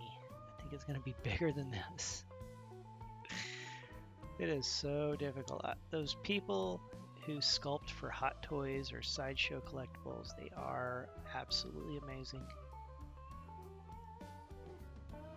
I don't know how they're able to get details, such small detail. I know they do it because I've seen videos of them sculpting. Man, oh man. And they're really good at likenesses. I was like, do they, you know, do head scans of these actors and and then print that up in 3D, or how do they do that? But a lot of times it's just a really, really talented sculptor who's really good at that little tiny itty bitty, 1/6 scale characters, toys. There's a whole thing on YouTube, an episode of Tested, where they go and they talk to this Sideshow Collectibles team and talk about sculpting and stuff. It's quite interesting and informative. See how they do what they do.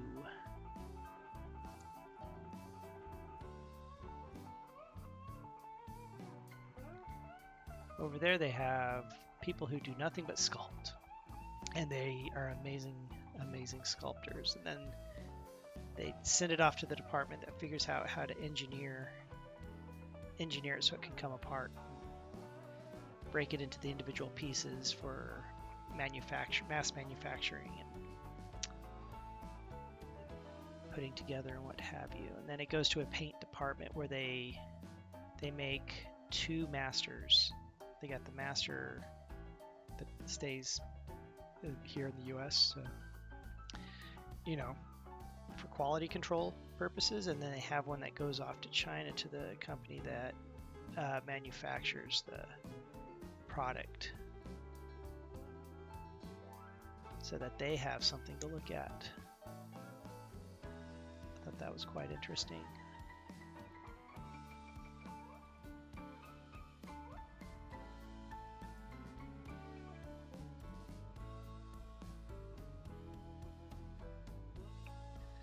So I got 26 followers. I'm halfway to the 50 follower mark. This is awesome. Super excited. I feel like the followers is the biggest challenge. I guess getting people to watch your stream. I think it's at least 2 people per stream for so long, per whatever it is, to become an associate. Or affiliate. Twitch, it's an affiliate. Amazon, it's an associate. Yeah.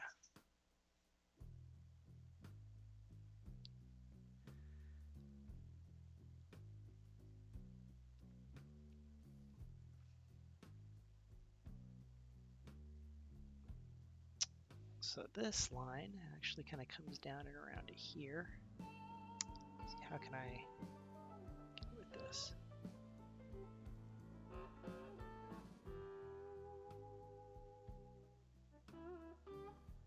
Have you ever gone to one of those fortune-telling palm readers? There's these little lines on the side of your hand, apparently. There's like right here. They look at that and they say, that's how many kids you're going to have. So apparently, according to this, I'm supposed to have 2. Or wait, maybe it's on the left hand. I can't remember. Yes, 2. Apparently, I'm supposed to have 2 kids. Do stepkids count? Maybe.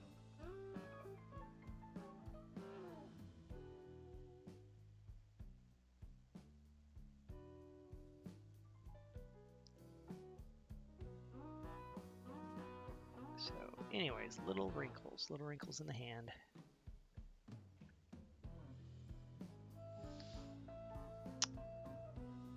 So is this sketchbook up here, is this too big? Should I make that smaller and kind of like push all this stuff out more and fill this screen up a little bit more with my work cam? What do you think? Leave a comment in the comment box below.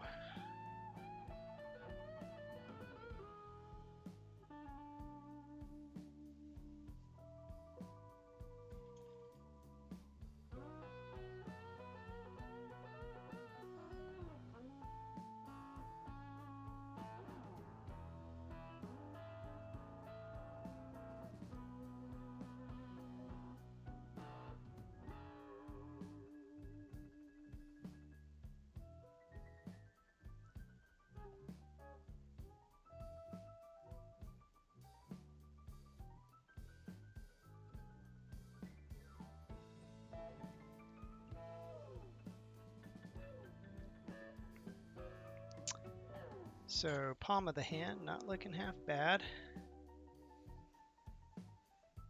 Back of the hand. Lots of work still yet to be done on this part.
It's getting late. I wonder how long I should continue to sculpt.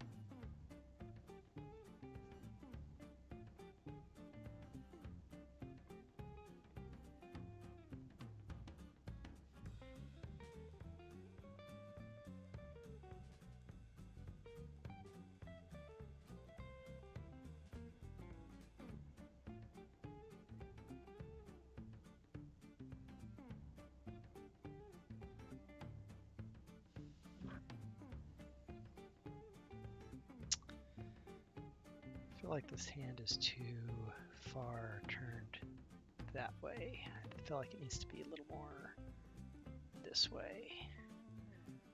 What do you say? How bad do you think this will screw up if I try to twist it? Ah, not too bad. Worked. Yeah, that worked. Yeah.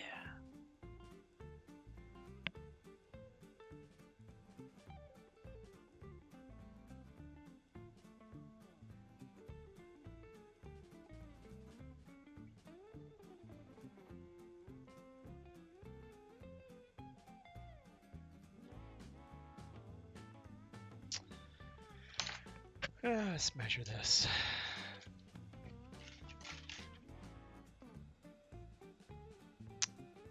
Elbow to wrist.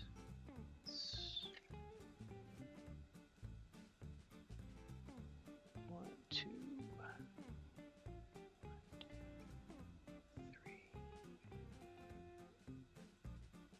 It's about 3.5 centimeters.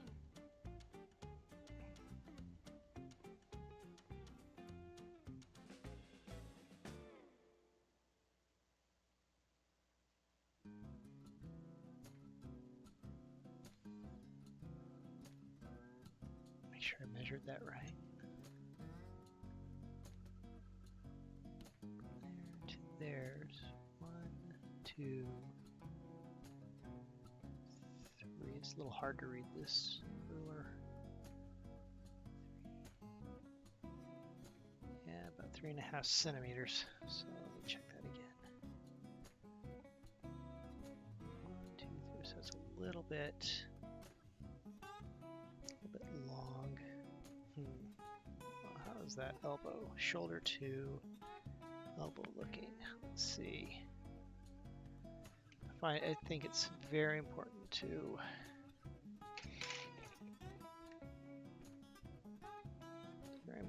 keep things So 0 to 4. 0 to 4. Actually, that might be where the problem is. Maybe 0 to 4. No. That needs to be pushed up a little bit. That is a little bit low. This little section here. How can I fix that?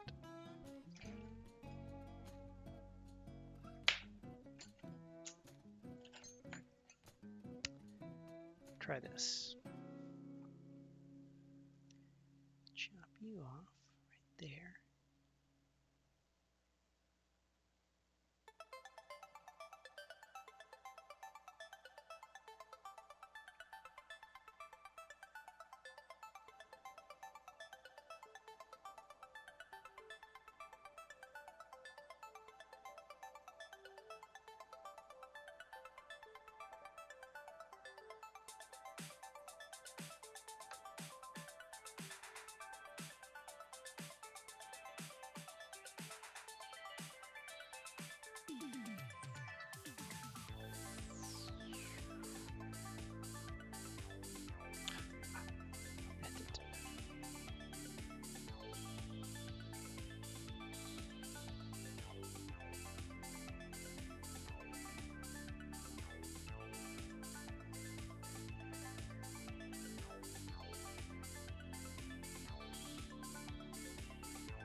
really need to figure out how to be able to listen to the music I'm playing for you guys. Man, oh man, a bit dull. Not having anything to listen to.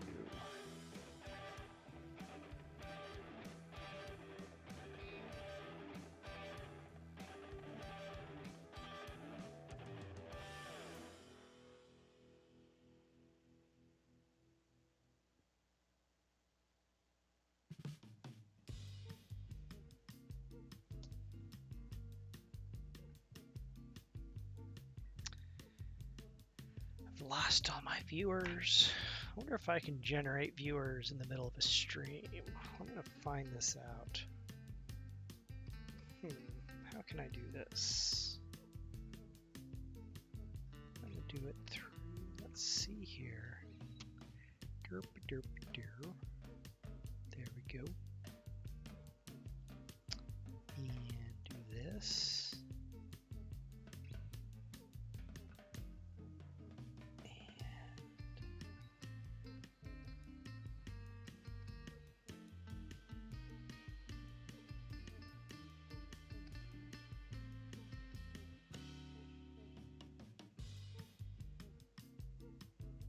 Go.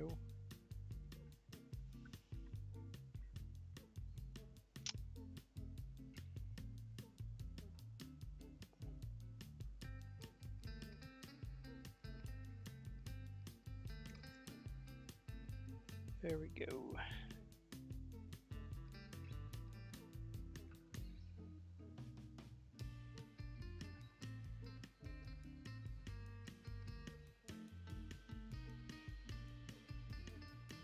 Erg.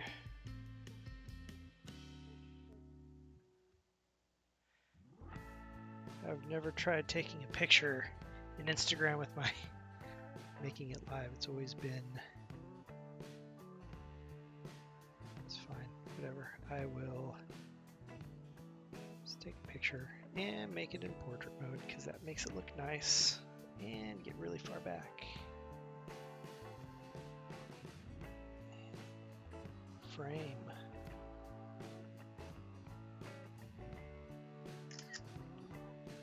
Oh, that looks like that's a good picture. So now let's go over to Instagram.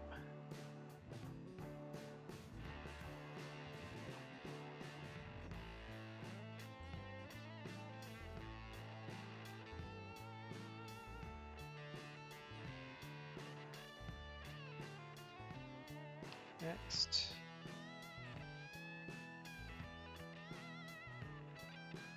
Next.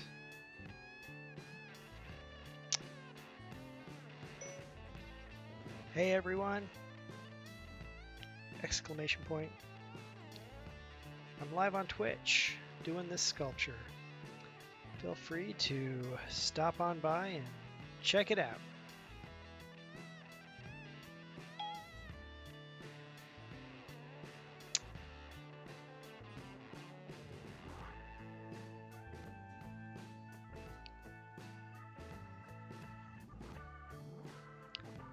Post to Twitch, or posting Twitch to Instagram.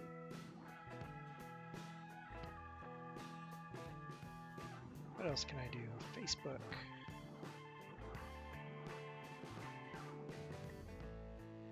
Yeah, I know I can probably attach Instagram to Facebook, but I have a very specific folder I want to put all my pictures of sculptures into, and do not have access to that.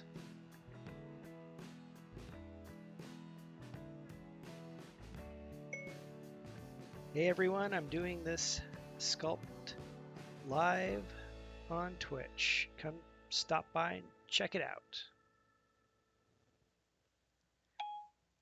And autocorrect changed. Come to stop. Can.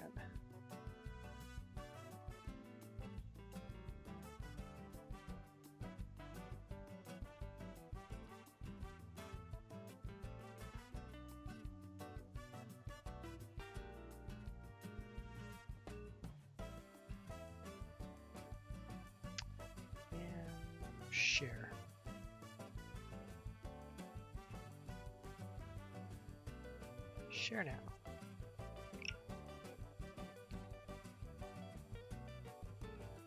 Cool. Let's see if that generates interest. I'm kind of curious. Can you promote yourself in the middle of a stream? Get people to come watch you.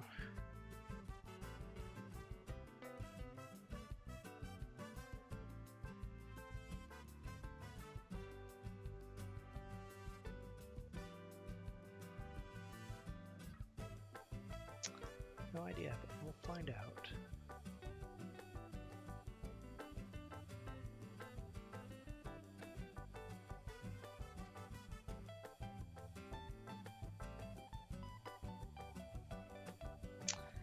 All right, so I measured the shoulder to the elbow, then I measured the elbow to the wrist. I think I got the proportions about right. Double check with my ruler, my handy dandy ruler. Double check here, double check here. Pretty close. What about that hand? How big is that hand? I forgot how many. It was like 25 centimeters. Or millimeter, 25 millimeters from wrist to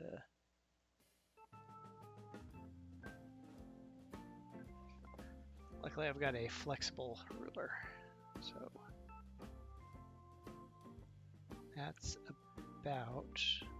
about right. 25 millimeters. Whew. Gonna do something right. Or if you're gonna do something, might as well do something right. Do it right.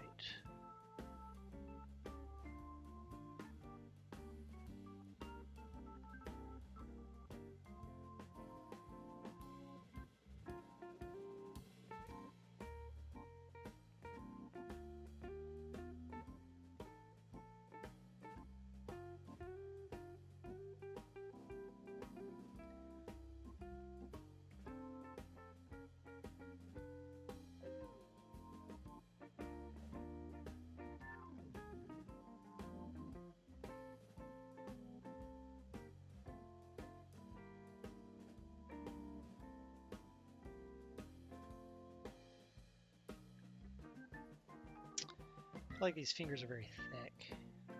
Not digging it. Not digging these extra thick fingers. How can I make this look good?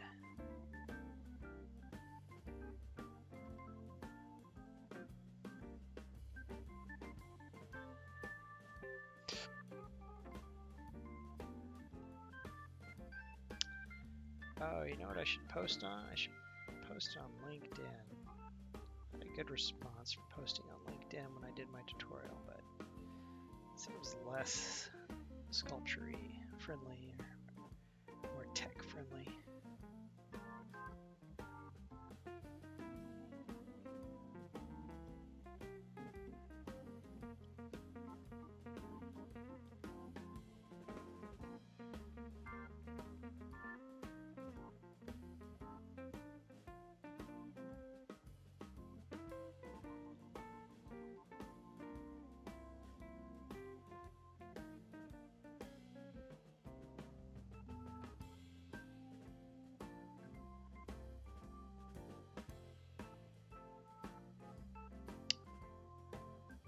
Still feel chunky. I need to fix that.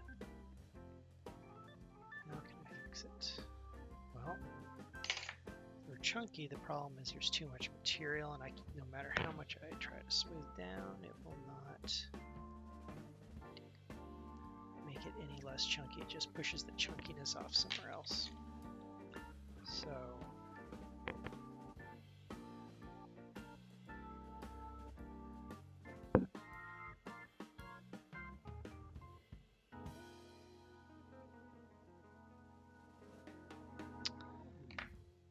I will be doing shaving a little off.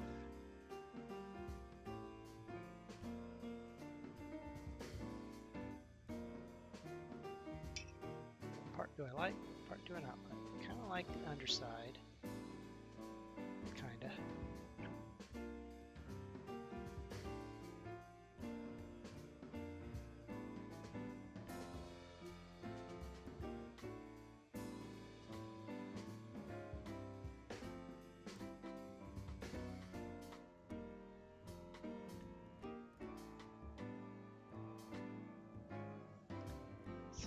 material off.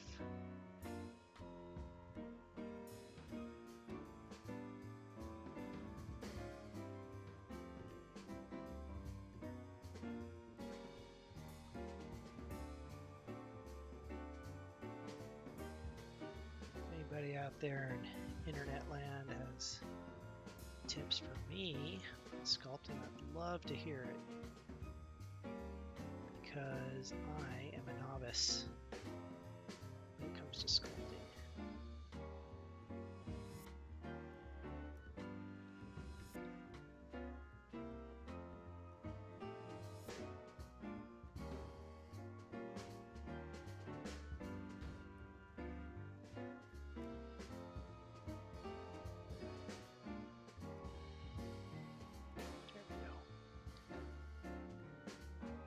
That. I'm learning the sculpt.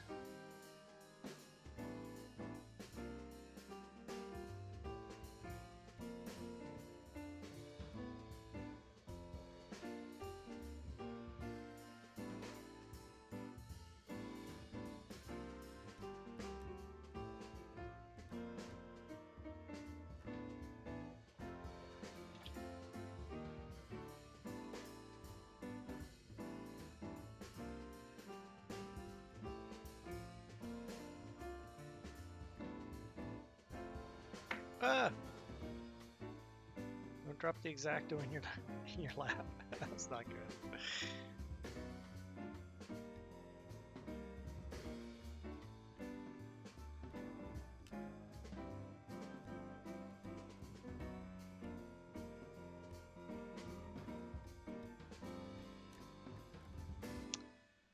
Well, it is 11:03 my time, 11:03 p.m. I have to go to work tomorrow. It's Monday morning and bumped it.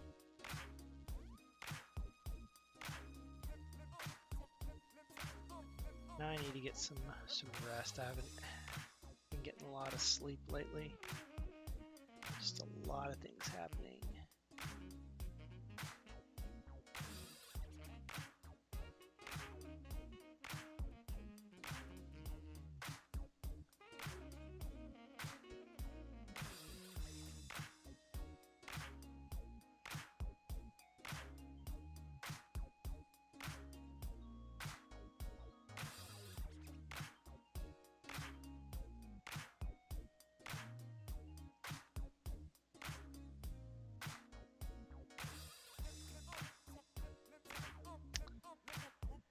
Oh, I'll sculpt a little bit longer and call it a night.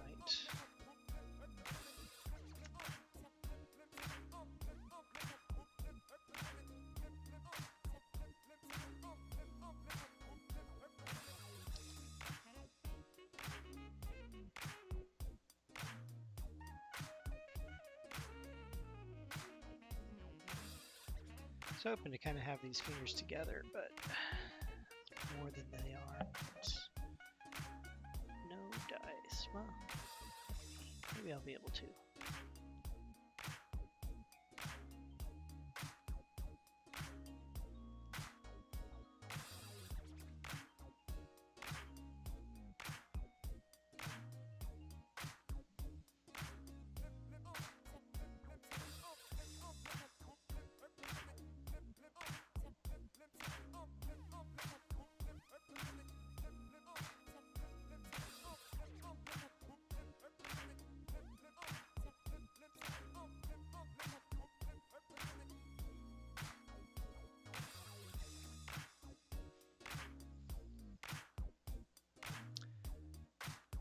So when you're sculpting hands, I'm assuming it's just like animating hands or drawing hands. Got to have a strong pose and know how the hands function. How do hands work? What makes a good hand? what sets that apart from a mediocre or a poorly rendered or sculpted hand? Fingers. I have my own opinions. For those of you who may not know, I animate for my daytime job, and posing hands is very, very important.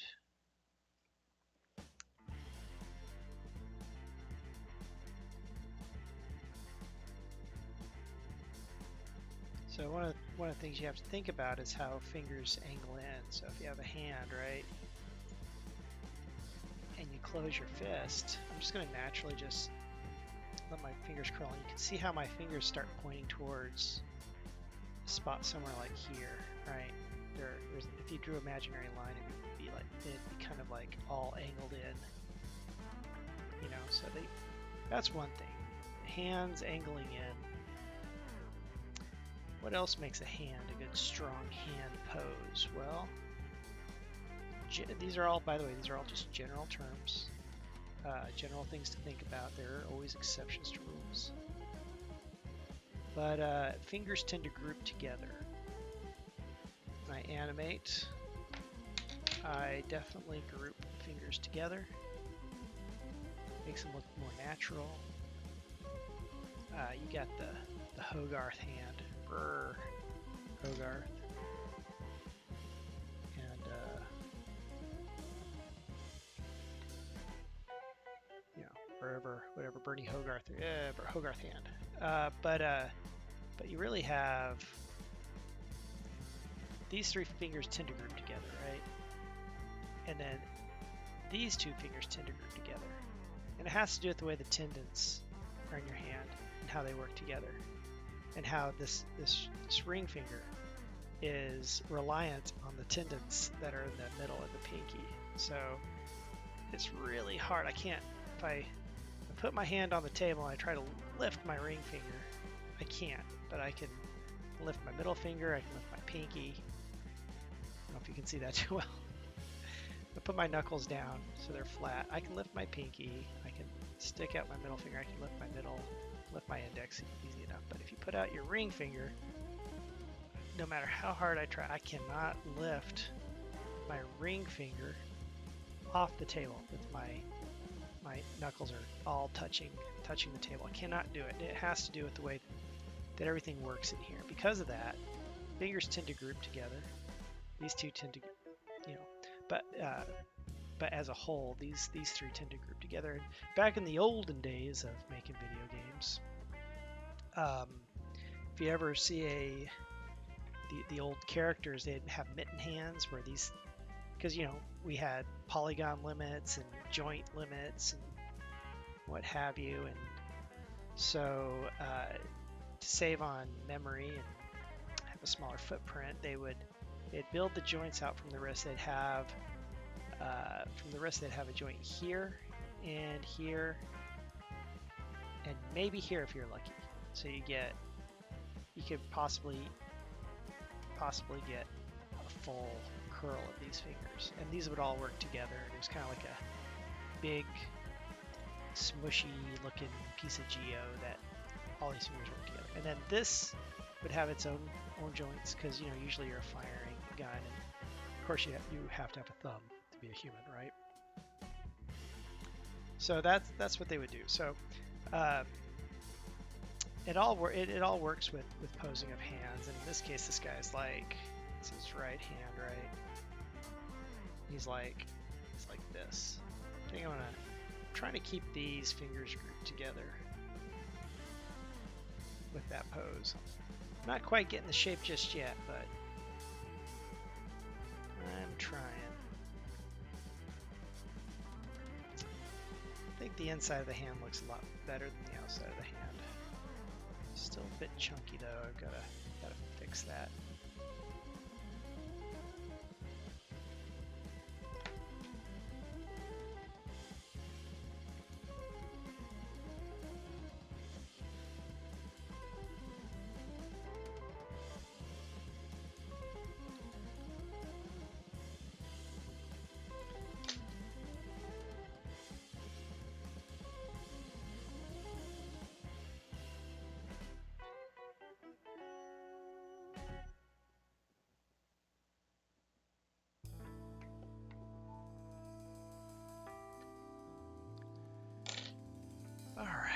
some of that material off of there.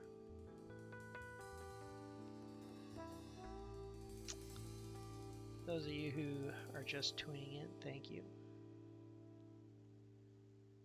You are awesome. I wish I had some way of popping up on the screen people who join or follow or whatever. I know there's something I can get for that to happen. I just don't know what it is. I don't know how to hook it up yet, but when I do, I will do it. There are people where I work who are much better at this stuff than I am. Streaming on Twitch, that is, knowing what to do.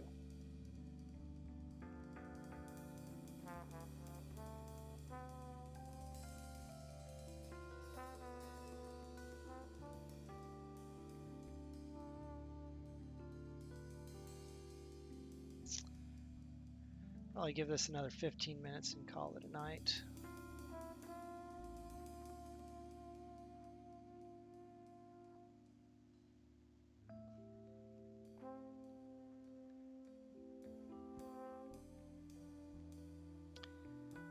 Does anybody out there watch Netflix or have Netflix? There's a new Motley Crue series on.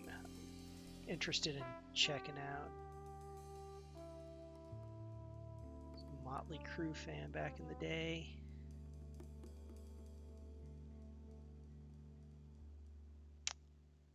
All the way from Shout at the Devil, Dr. Feelgood. Good stuff.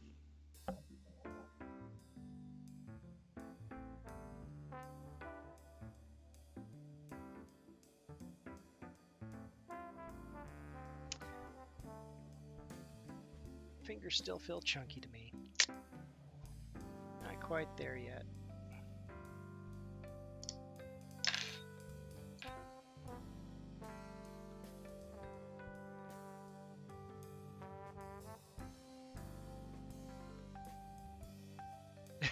Yeah, Motley Crue, man. Strength training? Oh, it's a great resource, isn't it? Forget who recommended it, but I bought it. Man, oh man. Occasionally up here you'll see like little anatomy things that I've drawn. Practicing fundamentals.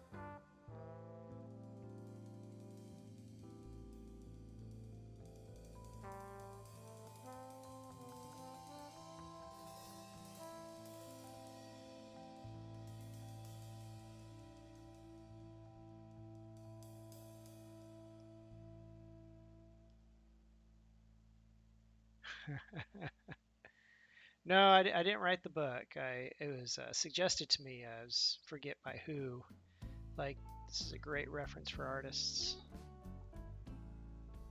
So I got that book, and there's like another weight training book I got, and I combined the two, and I studied anatomy, and it's really great about strength training anatomy for, you know, as an artist using it, is it illustrates when you're doing something, what muscles are you using, what groups. So for example, this guy here, he's kind of like coming up and he's like doing this thing, right? So in the book it says, well, when you do this, these are the muscles that activate and flex, and you know, studying that, knowing that translates into what you do.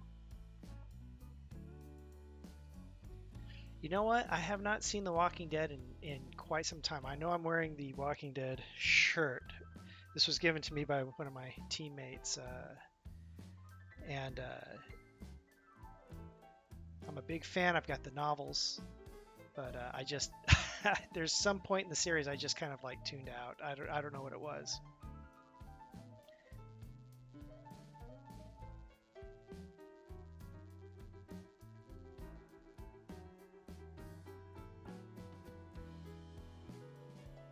Oh yeah, yeah. Freddie Mercury from Queen's like, yeah, yeah. I can see that.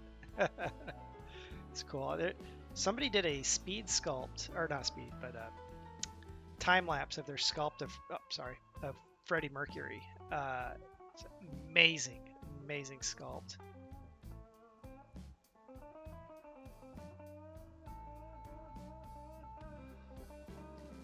So I don't know. One day I'll be that good, maybe.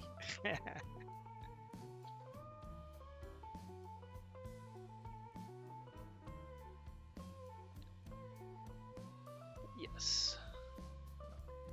Getting it down. I'm gonna get myself a new camera at some point that actually I can focus in on whatever it is I'm doing and have a much better picture, hopefully, up here. Because I got this like cool little detail on the side of the skull where the bones fuse together.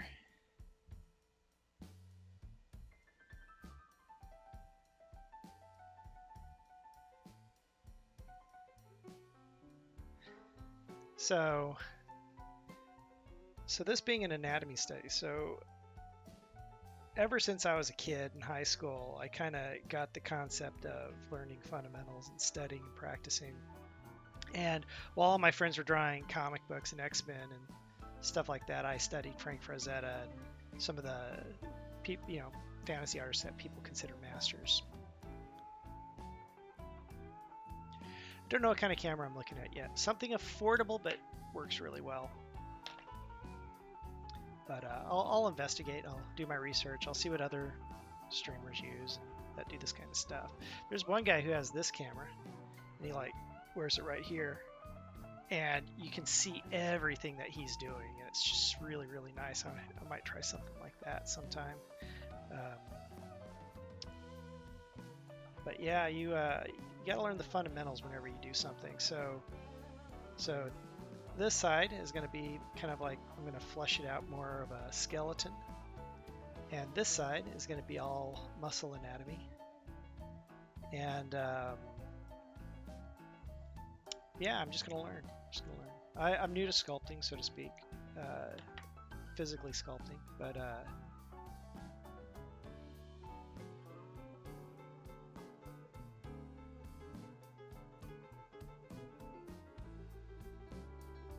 yeah, I heard the C922 is pretty good. Maybe I should get one of those. This is the C920. It's like whatever, slightly lesser camera, I guess.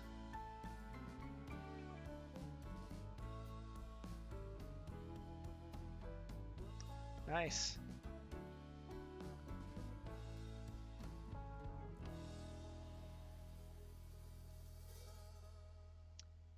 Barely different. Do you have a problem with focus, like it wanting to like focus in up close and then blur the background while you're while you're trying to work on something?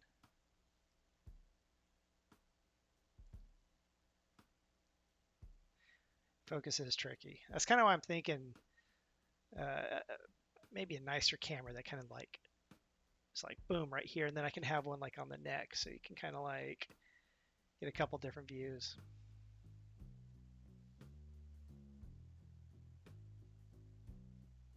Yeah, I've got on the backlog of things I want to buy a nice little adjustable tripod that I can move and wrap around things and what have you. It's in my shopping cart on Amazon, just waiting for payday. Come on, payday, so I can get it.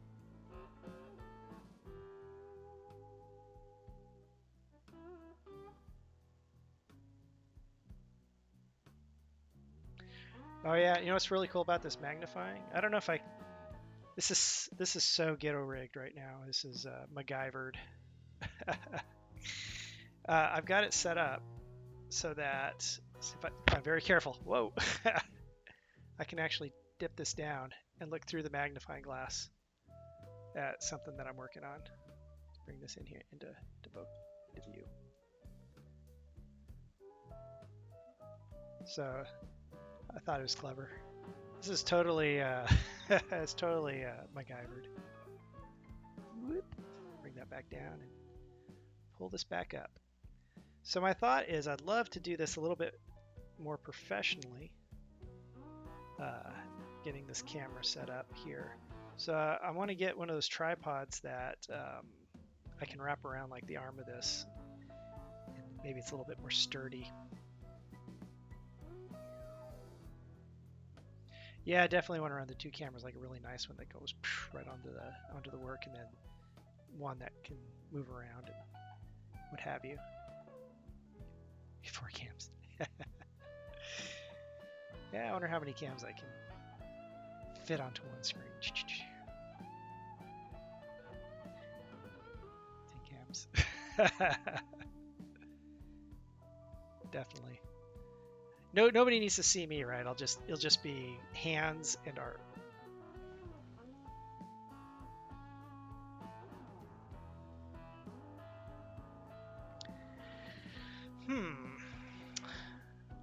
Have you ever seen those artists that yeah, get 3 on me.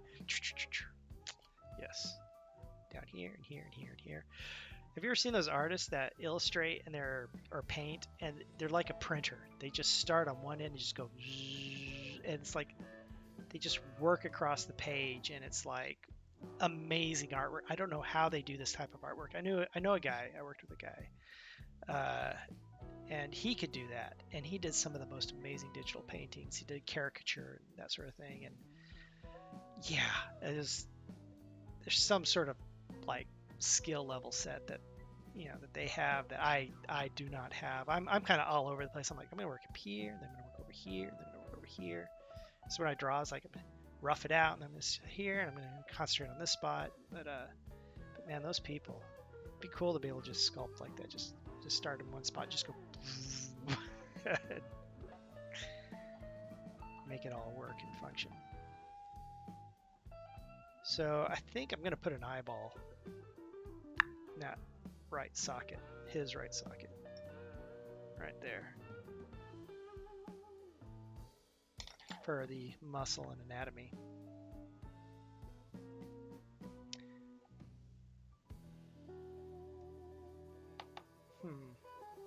Let me think.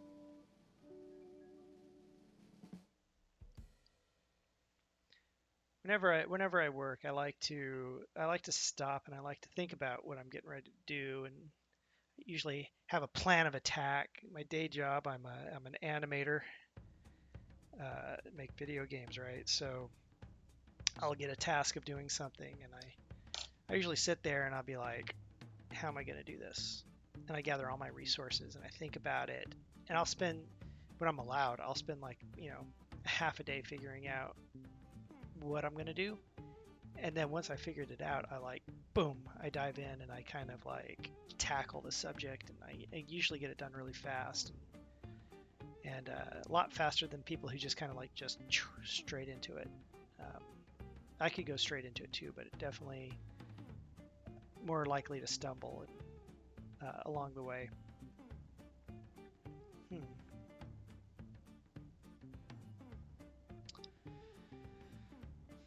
So I got this other book here.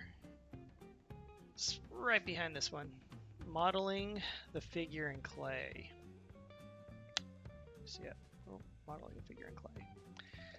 This is a great book, 30th anniversary edition. Apparently this has been out for a long time, but this goes right from the groundwork of like armature, build the skeleton. You got the skeleton, then you start putting in muscle, figuring out how to build all the muscles up. You see it in the legs there. That's what I'm getting ready to do. That's what I'm going to do with this guy. I'm going to come in here. I'm going to start putting in all the muscle. I just want to make sure that before I start that part of the process is everything how I want it to be. Yeah, I don't think it's something that you want to do all the time, starting from a skeleton and working your way out. But I think that knowing the foundation, which this is the foundation, right? Right. This is the foundation. Everything's going to sit on top of this foundation and be a person when you're done. It doesn't matter if it's like a person with armor and all this clothing and bits and pieces and bits and bobs. If you don't have the foundation, that character's just not going to look good. I mean, a lot of this artwork that you see up here is like really old stuff, and if I can find some that is newer stuff as it scrolls through, like this is a little bit newer, so only a few years old, versus the one before that, which was like probably like 10 years old. Learning that foundation, like, you know, you're just going to be better. That's all there is to it. You get better, and your stuff looks better. That's how like I got like crummy little illustrations like that. In fact, I should probably delete a lot of these from here and put in some new work. I just grabbed a bunch of stuff real fast. Like, what do I already have in the computer? Make a folder with all that stuff.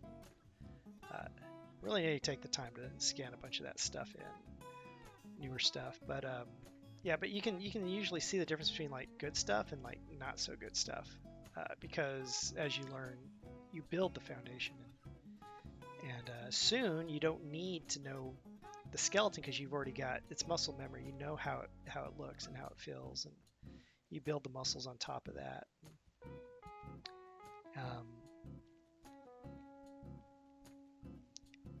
Then you do clothing, right? Then it's fun. Like you don't think you're like it's tough to do clothing. Oh yeah, oh yeah. I know guys who do sketchbooks that, man, a sketchbook a week practically. They're just constantly drawing. They're so good. Those guys are so good at illustrating. But yeah, you think, oh, you make something really nice. So you've learned you learn the skeleton, the skin, muscles, and you have like these beautiful nudes, life drawing classes and what have you, and you're like, oh, such a good picture. I don't want to put clothes on this character because it just looks really nice. And then you force yourself to do it, right? You go, let me layer some clothing on this. You start learning how clothing folds and how to illustrate that and render that out, or hair, just all this fun stuff, and you start putting it in, and then it takes your artwork to the next level, because then you add a lot of interesting details and bits into it. At least that's my opinion. It's like every time I go, this looks good, let me refine it a little bit. It gets that much better. I have to admit, it's getting close to the end of the night, and I'm slowing down here. My brain is slowing down. So, hey, so are you new to this Twitch channel here, or is this your second time back? Or because I've only had 2 Twitch streams so far.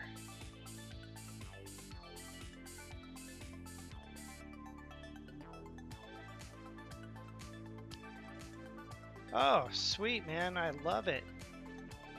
Awesome. I'm glad to talk to some new people here. This is literally my second stream, so thus the low numbers. So let me give you a quick little background, and maybe I'll interest you in coming back for future streams. I make video games for a living. I work at Cloud Imperium Games on a game called Star Citizen, and every Wednesday I'm going to talk about motion capture and animation, and I'm just going to animate and show people how things are done. Last Wednesday was my first tutorial where I sat down and said, this is the program I use, this is the button, these are the buttons, these are what they do. And yeah, I'll check out your stuff, and I'll go follow you. That's like the biggest challenge, right? Get people to follow you. But yeah, so I was like, hey, here's the program. I use Motion Builder. Here's the buttons. These are what things do. And my next tutorial I'm working on right now, it's going to be like, this is how you set your character up and make it look nice and fun for animators to use. And then down the road, I'm going to